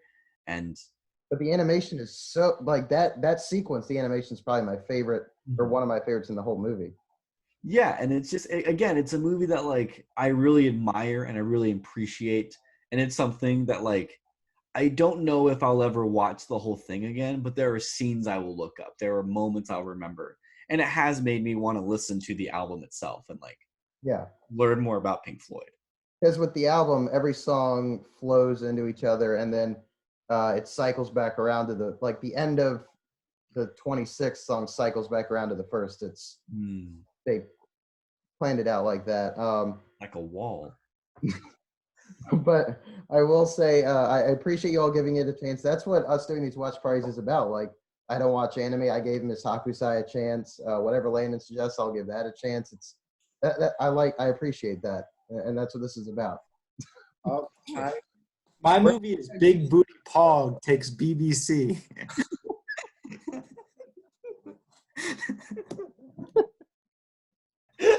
But Brandon, I know you've seen it before. Landon and Sam did not. For So I should give some context. When I saw it, I was 13 years old. I was at camp. My camp counselor named Rob, which is kind of coincidence because a guy named Rob Walker did a film we're going to talk about later called The Wall, but it was different than The Wall. The parody.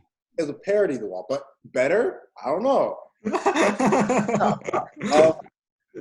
Anyway. Hidden Gem? Hidden Gem, I don't know. But yeah, I watched it at Camp Mojave. Shout out Camp Mojave. But yeah,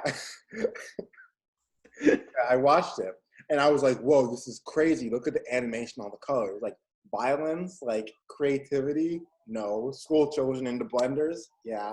It's crazy. Like, but I hadn't seen it So since deep. then. Huh? It's like it's so deep, man. So deep, man. The school system does to us, bro. Yeah. And watching it again, watching it like all these like 7 years later now, I think that it still has a lot of that kind of boldness, a lot of that creativity, but on a scale that I can kind of appreciate it a lot less because I've seen a lot of stuff that's so similar to it, and has done a lot of what The Wall does, but even better. Mm-hmm. Like, I'm not gonna try to compare because we mentioned it. I'm not comparing it. I'm just trying to say what it does. Lemonade and The Wall, they do something in the way of taking two people's experiences, a white man's experience and a black woman's experience, and they kind of portray like kind of like a midlife crisis. You're going through something that kind of shatters the perception of reality, and kind of portrays it from there. And Even the Nationals visual. Yeah. I forget what it's called. What is it called again? I'm easy to find. I'm easy to find. Yeah, even that album, I feel like, I'll get into my thoughts later. I feel like that album kind of, even though it's not the Nationals experience in general, it is that kind of experience that the music portrays. I think it kind of does it better. Oh, yeah. And in less time, but I'll get into that later. Yeah. No, yeah. But yeah, I think The Wall is really good. I think that a lot of the imagery, because I think when people talk about The Wall, how great it is, people think about the imagery and not so much the metaphors and like the message behind it. Because the imagery behind The Wall and like animation and everything we talked about already is gorgeous, it's beautiful. But when you look at, and the album is great too. I know that Landon has some opinions about the album. I think the album's really good. It's overrated. It's just overrated. I think it's really I don't good. think it's bad. Like I said, I don't think it's bad. But a lot of people call this like one of the greatest albums of all time. Like, Yeah. What's the other Admittedly. album I did? Like one, like a few years later. It's the one with the burning man on the front of it. Wish You Were Here. Wish You Here. I think it's a better album. Admittedly, The Wall doesn't have formation, so that does make it worse. Yes, it does. The Wall. I mean, The Wall has. Sam, what did you say? I didn't hear you. I said The Wall doesn't have formation, so Oh. like automatically it's a worse album. The Wall has another brick in the wall, but Lemonade has Daddy Lessons. So, I mean, I will say, going back to what you said about Wish You Were Here, it's very hard to compare the two because Wish You Were Here is 5 songs. yeah, I think it's a stronger, but conceptually, I think conceptually it's a lot stronger. That's different too because that was all, or at least mostly about, I guess, like the music industry and Syd Barrett and them not having him as a front man anymore.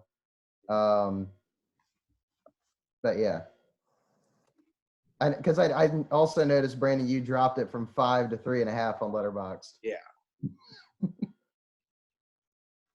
I did what I did. So I Stand by my decision. am I it? I'm not intimidated by your scare tactics, Adam.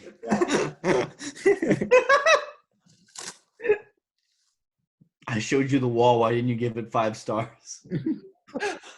I left a dead bird by your door. Why didn't you give The Wall 5 stars?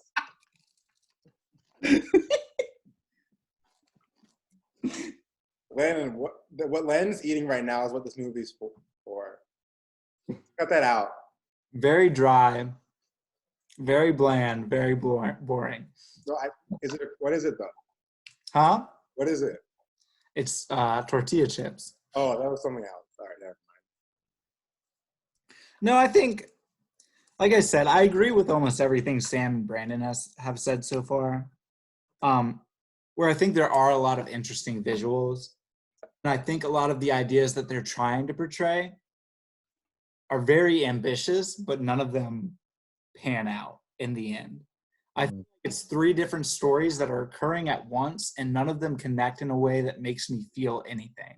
They connect, but do I feel anything? No, that's exactly what's the director's name? Adam? Alan Parker. Huh? Alan Parker. He said exactly what Landon said. They said there's so much going on, and none of them really connects in a way that makes you feel that much. That's literally like almost word for word exactly what he said, like in 2010, I think. Really?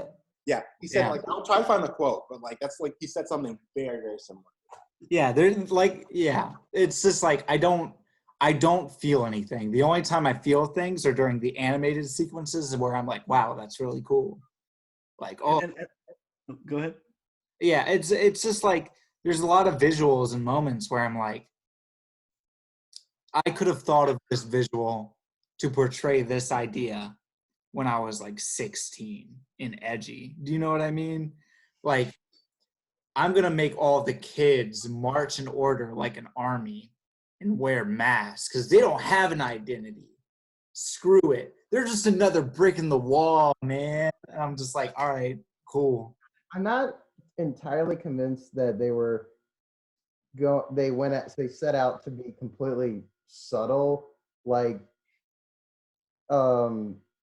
as opposed to just directly putting the album to screen. I'm not entirely convinced they were trying to be subtle with everything. Oh, totally. Even if they were trying to put the album to screen, I think there's a more inventive way that they could have put the album to screen. Yeah. Oh, I know. I'm just saying, like, the visual metaphors, I mean, they are, or some of them at least are surface level. I don't think that they were trying to make them not surface level, but right. Yeah.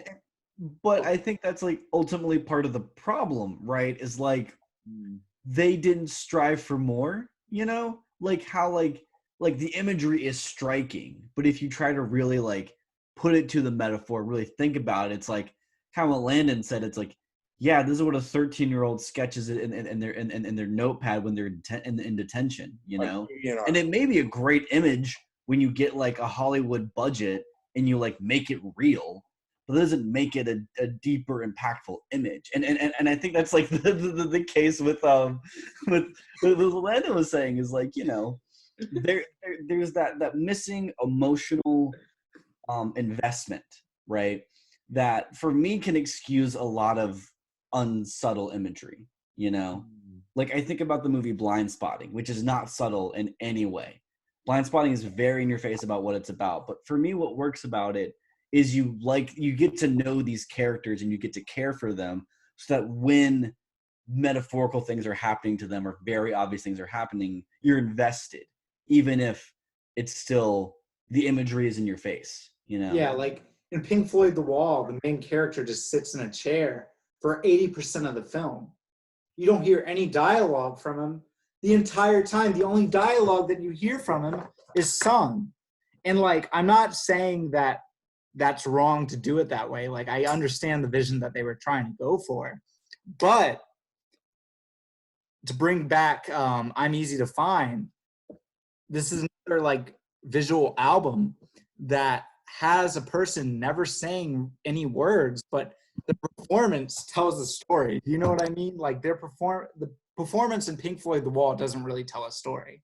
Like I can do that. I can just sit there and like have it now. Step in front of me like completely nude and pretend like I'm trying to watch TV. Like I just didn't.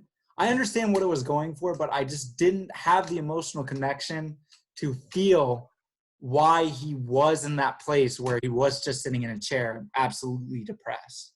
You know, like I said, like Sam, with you not having heard the album, like admittedly, it might help if you were if someone was familiar with the album or like the overarching story or something. But I digress. Well, that's exactly what I was going to bring up. Is like I feel like this is a movie that is made for fans of The Wall. You know, like if you don't care about The Wall, if you've never listened to it, if you don't have a connection to it, you're going to watch the movie and you're going to be like us three. You know, you're going to be like, oh, this is fine. like this is great visuals and really creative, but like I don't feel anything.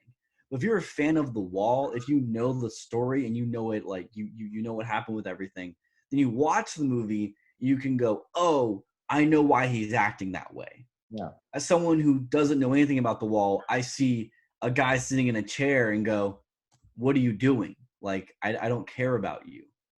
Oh, you were bullied in school. You know, to a certain extent, but still.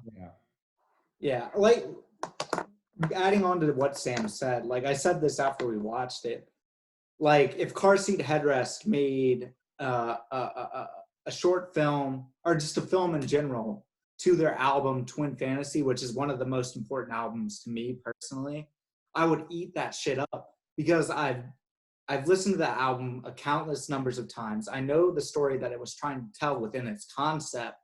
And if they were trying to show me big imagery, I would understand it. So I understand why people watching The Wall and like watching it with that context of the album. Like I've listened to The Wall, but like I just, like I said, I didn't really make connections to what the lyrics were saying occurring on screen, except that they were incredibly not subtle at all. They weren't subtle. Like, you know what I mean? And like like I said, if a Twin Fantasy movie came out tomorrow, I would be like, oh, it's so subtle, even though like they would show like maybe like two people that look identically the same holding hands. You know what I mean? I'd be like, oh yeah, it's the same. Dude, this is so deep. But, like, it's not. You know what I mean? I just have that fanboy idea that I would be like, anything that they put out, I'm going to eat up. But and I think it's important to say that like that's not a bad thing, right? And for me, that's why I admire The Wall, is because I can acknowledge it's not for me, but I can acknowledge how important it is and how great it is that there are certain elements of the film that still like impact me and still like get to me.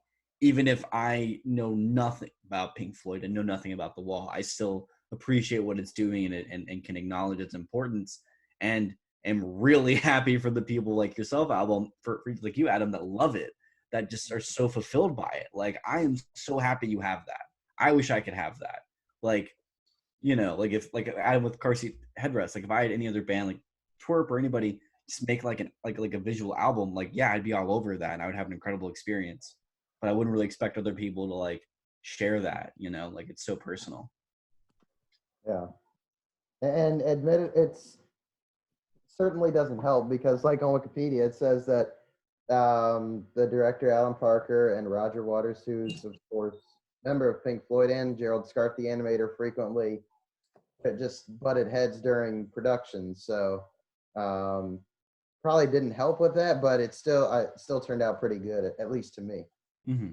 Yeah, and like to your point, Sam, if Big Time Rush came out with a 24/7 or Elevate visual album, I'd be all over that shit. I'd be like, yes. It came out with like a TV show, you know? There's a TV show behind it.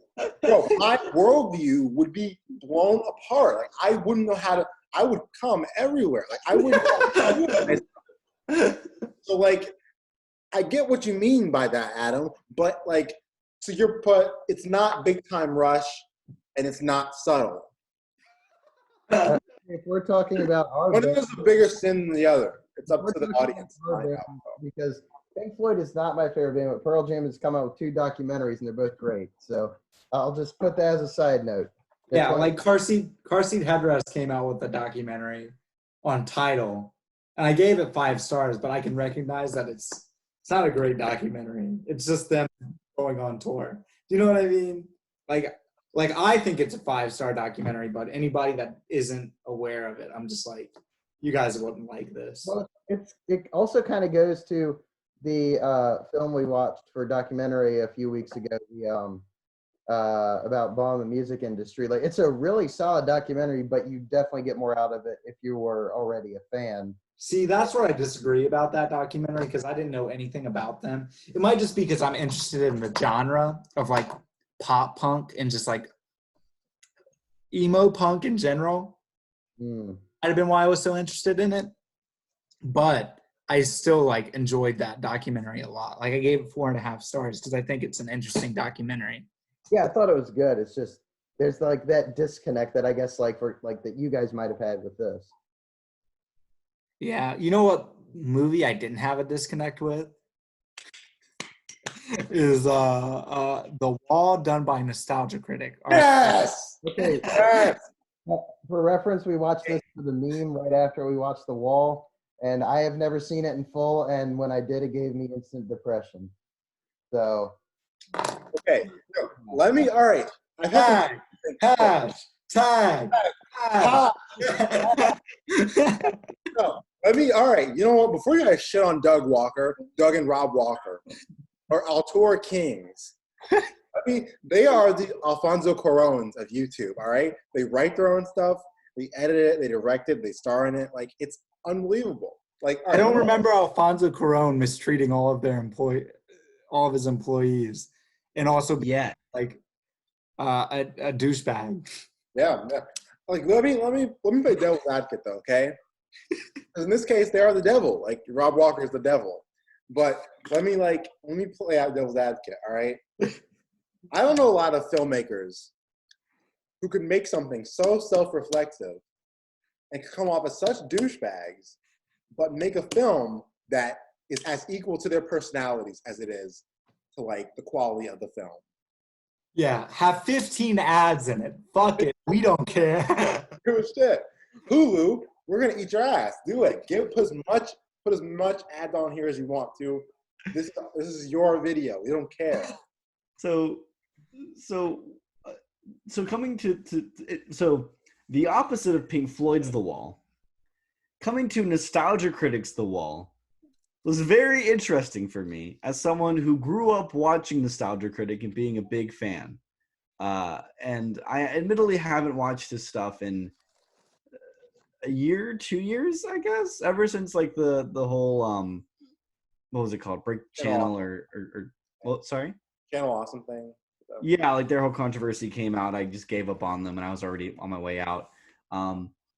But it was bizarre watching it, seeing not only how they had changed, but how terrible they'd always been, and I just never fully acknowledged it. I was just kind of like, yeah, I watched this when I was in middle school. This should still be fine.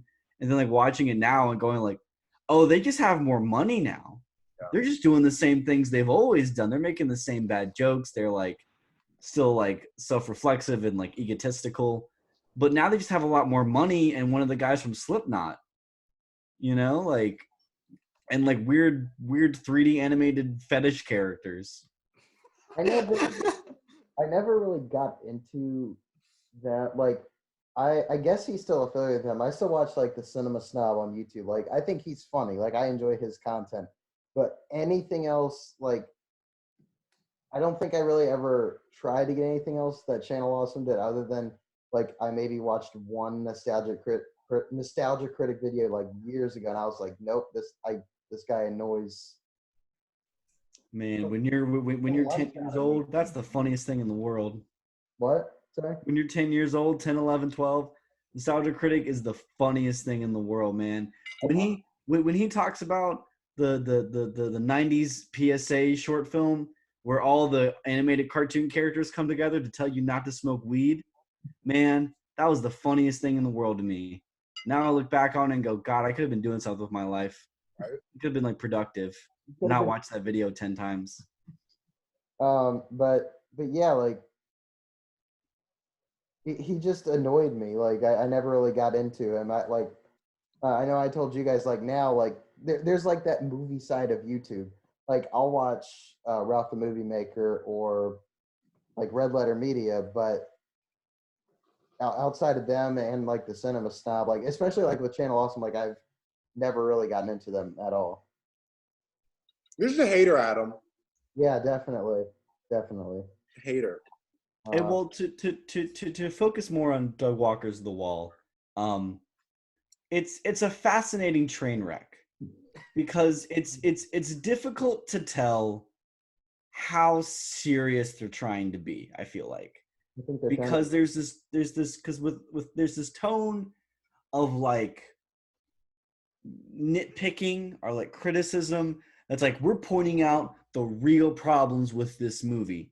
Like that's in like the first 5 minutes though. No, yeah, exactly. But that's what I'm saying is that like they start out with like, man, it's bad that they compare children going to school to the Holocaust. Like we should criticize that. And you're like, that's kind of a fair point, you know?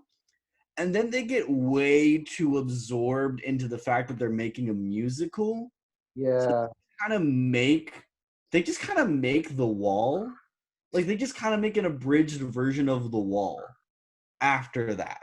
Like after all the boring parts, you know, like the boring parts when like he calls his girlfriend, which is something that I was actually intrigued in. Like, and I thought that was a great moment in the movie, but he thought it was boring, you know? So, right. Walker, you know what? You're right. That part in the movie was boring. That's the problem with like that, like, because it's like, okay, especially in the first half, like the criticisms are more prominent than in the second half, but he just keeps repeating that the movie's boring, and like he calls Sky Blue Sky, I think, an Oscar bait song, which is my biggest issue with the video because the album, it's from the album.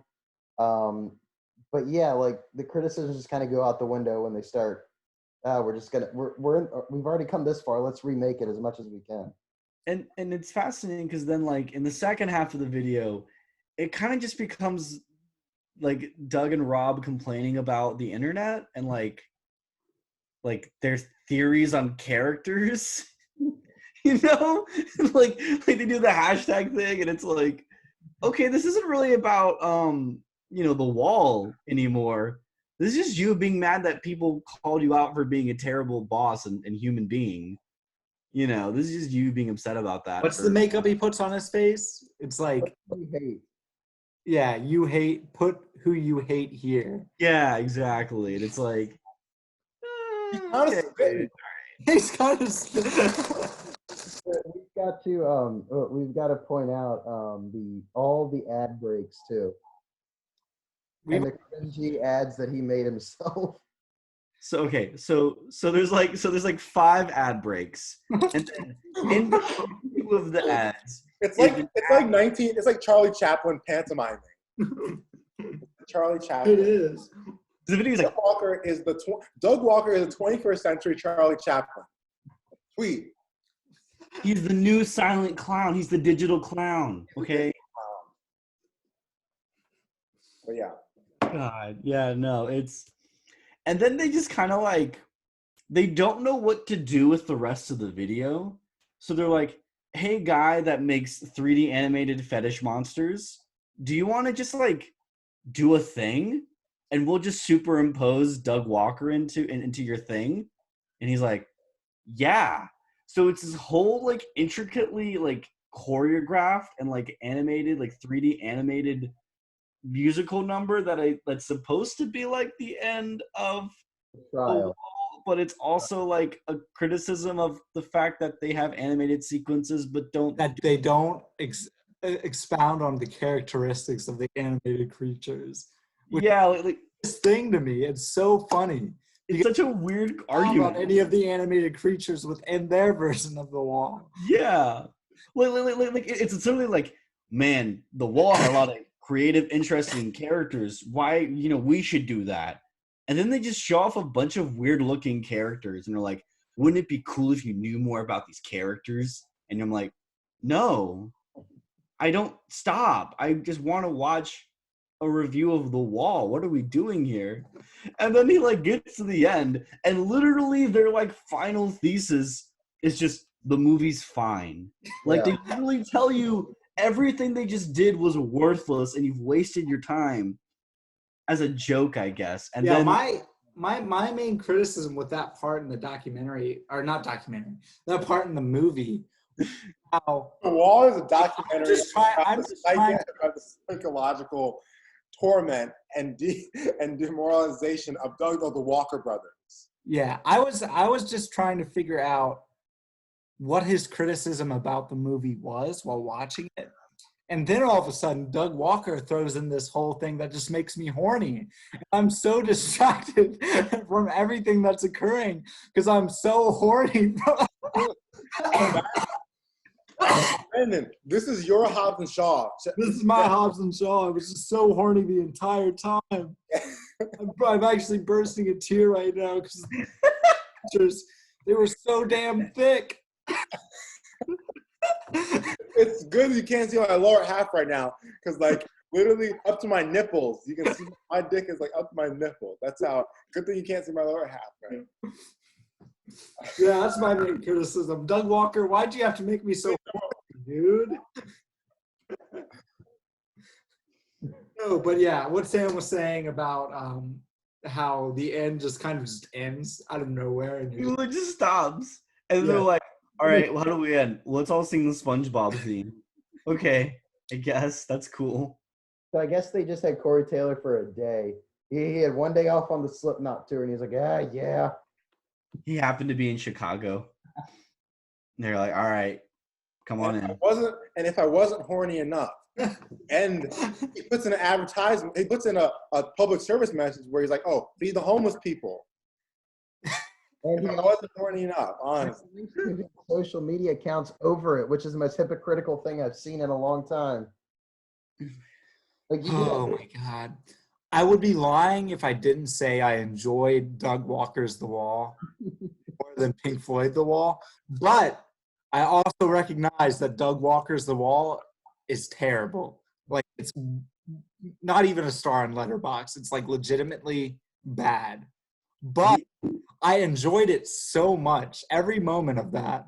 I remember more from that than I do the actual Pink Floyd The Wall because it's such a train wreck. And well, here's my thing, right? So the regular Pink Floyd The Wall, I can watch that on my own and have a good time. I cannot watch Doug Walker's The Wall on my own. I have to watch with other people just so I can look over and see how they're reacting. You know? I just need confirmation that it's happening. I need to make sure I'm not alone. It's just so bad. I want to watch Doug Walker's The Wall on mushrooms or acid. But just on the biggest screen. I want to have it in an actual movie theater. Like IMAX? In IMAX. Or in 4D. So with the D-box seats, like D-box, it's like breaking the TV. You're seriously. when he's in the water doing the Jesus pose, like spraying water on you. It's a sensory experience. You know the Shrek ride at Universal Studios? No. Does anyone know it? No. Oh man, it's oh man, all right. It's a really good reference, but it's really good. So what would you guys give Pink Floyd The Wall on Letterboxd? Out of 5. 3.5. I gave it 3.5 as well. I gave it 3. Now, what would you give Doug Walker's The Wall? I know you said 0 stars, Landon, but what would you guys give Doug Walker's The Wall? If it was Letterboxd, I'd give it half a star. Yeah. But I'd put the liked. I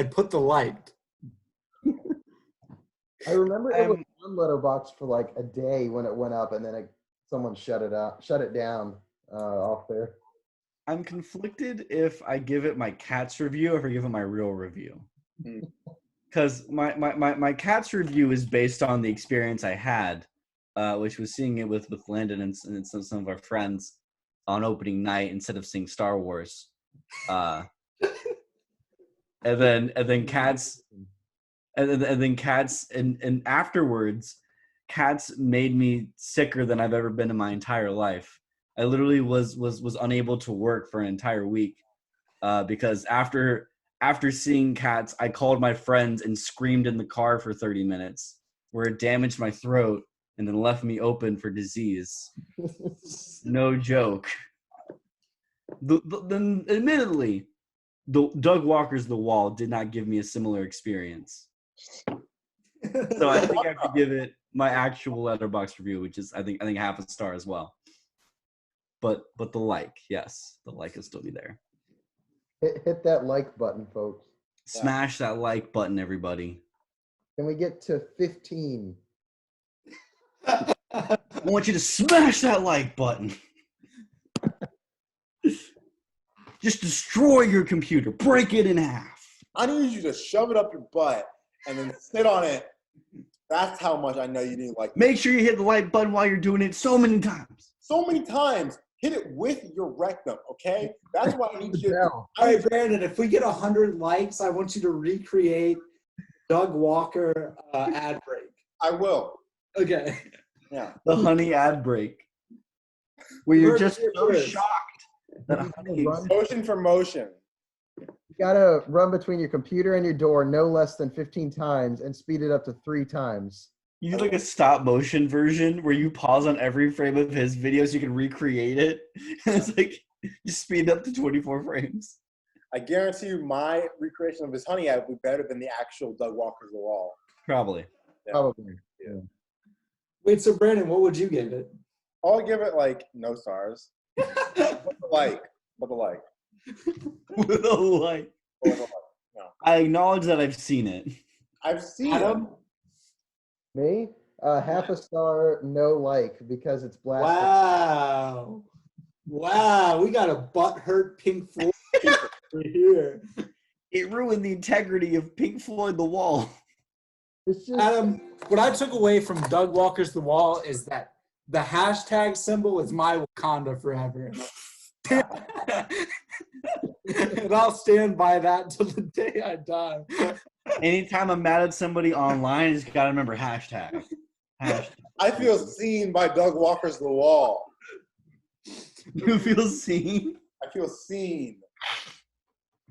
When he hits that hashtag, I just want to strip. So, yeah, Doug. Like, yes, Doug. Yes, Doug. Yes, King. Oh my God. Is it What do you think Doug Walker smells like? Huh? What do you think Doug Walker smells like? Greasy. Crayola crowns. yeah, I'd go with greasy. I feel like he doesn't take a lot of showers. A little butter. Because he Oily. wants to just like shine his head. He doesn't have the actual like wax, so it's like he just lathers up in butter. It's all oily, and he's like, "All right," because he's a sex symbol. Am I right? I would Doug Walker's a argue. sex symbol. I would argue the angry video game nerd is more of a sex symbol than Doug Walker. Really? Angry Joe. I don't know, because Doug Walker has that like he has that woodchop teacher energy. That what energy? That woodchop teacher. He teaches woodchop. He has that energy. No, I feel like I don't think he'd be the woodshop teacher. I feel like he'd be like the in-school suspension moderator. Hmm. He's just slightly The angry video game nerd seems like the cool band teacher, you know? Cool band teacher. Or like the drama teacher. I don't know, Sam. Like That's how I see it. And then like every once in a while he'll like say a curse word and he's like, "Hey guys, don't repeat that, okay?" You know? yeah, I feel like Doug Walker would just look at you and be like, "Shut up." I see Angry Joe as like the school security guard who couldn't like fight any of the students. He just gets mad at everybody for no reason. Yeah. He just comes up with reasons to be upset with you. He's just sweaty all the time. He gets into school, he's sweaty. Leaves school sweaty. Has an extra shirt. That's sweaty too. Pro Jared is the teacher that had to be fired. That's a good slippery slope. I don't know. I don't know if you want to go. Are we at Landon's pick for this week? I got to go in a few minutes, probably. Oh, sorry, yeah. All right, guys. I got You want to spin a wheel? choices. I got 3 choices. I have them written out. I'm going to pick one at random. Choose a number between 1 and 3. 3. 2. 2? I'm pick 1. All right. 3, 2, 1. All right. 5 plus 6 divided by 3. So I'll choose 1 as well. Actually, I'm just gonna choose one that I want. Since we watched Pink Floyd's The Wall, I've decided that I kind of want to continue with this musical theme that we have going on, and recommend a documentary type movie that's also just a concert movie that I don't think people need to know the music to still have a great time watching, and that is Stop Making Sense, Talking Heads. It is on Amazon Prime, so we can all stream it if we all have Amazon Prime. I think it's one of the best concert documentaries out there because it never leaves the stage and it just gives you the concert experience. And the way that the Talking Heads does their concert is the concert itself is its own story, and it's fascinating. The cinematography and direction was done by the cinematographer of Blade Runner. So there's tons of visuals in the documentary that are actually breathtaking. Like the opening moment we'll talk about on Friday, and you'll see on Friday, that is just so great. It's so great. It's like Roma levels great when it comes to like opening moments, where it is like this kind of like steady shot on something, and then watch it, it becomes like this deeper kind of idea. So yeah, I'm excited for you guys to watch Stop Making Sense. We'll watch it on Friday, and then we'll talk about it on Monday. I haven't heard a ton of Talking Heads, but I've heard enough to like them. David Byrne was on SNL a few weeks ago, and I've like Landon from you, from Jason, our friend Jason, a few other people. I've heard so many good things about it. I'm excited. We should have Jason on next week. Do you want to have Jason on next week? I do. All right. Watch it with us on Friday. Watch the movie with us on Friday. Yeah, hell yeah.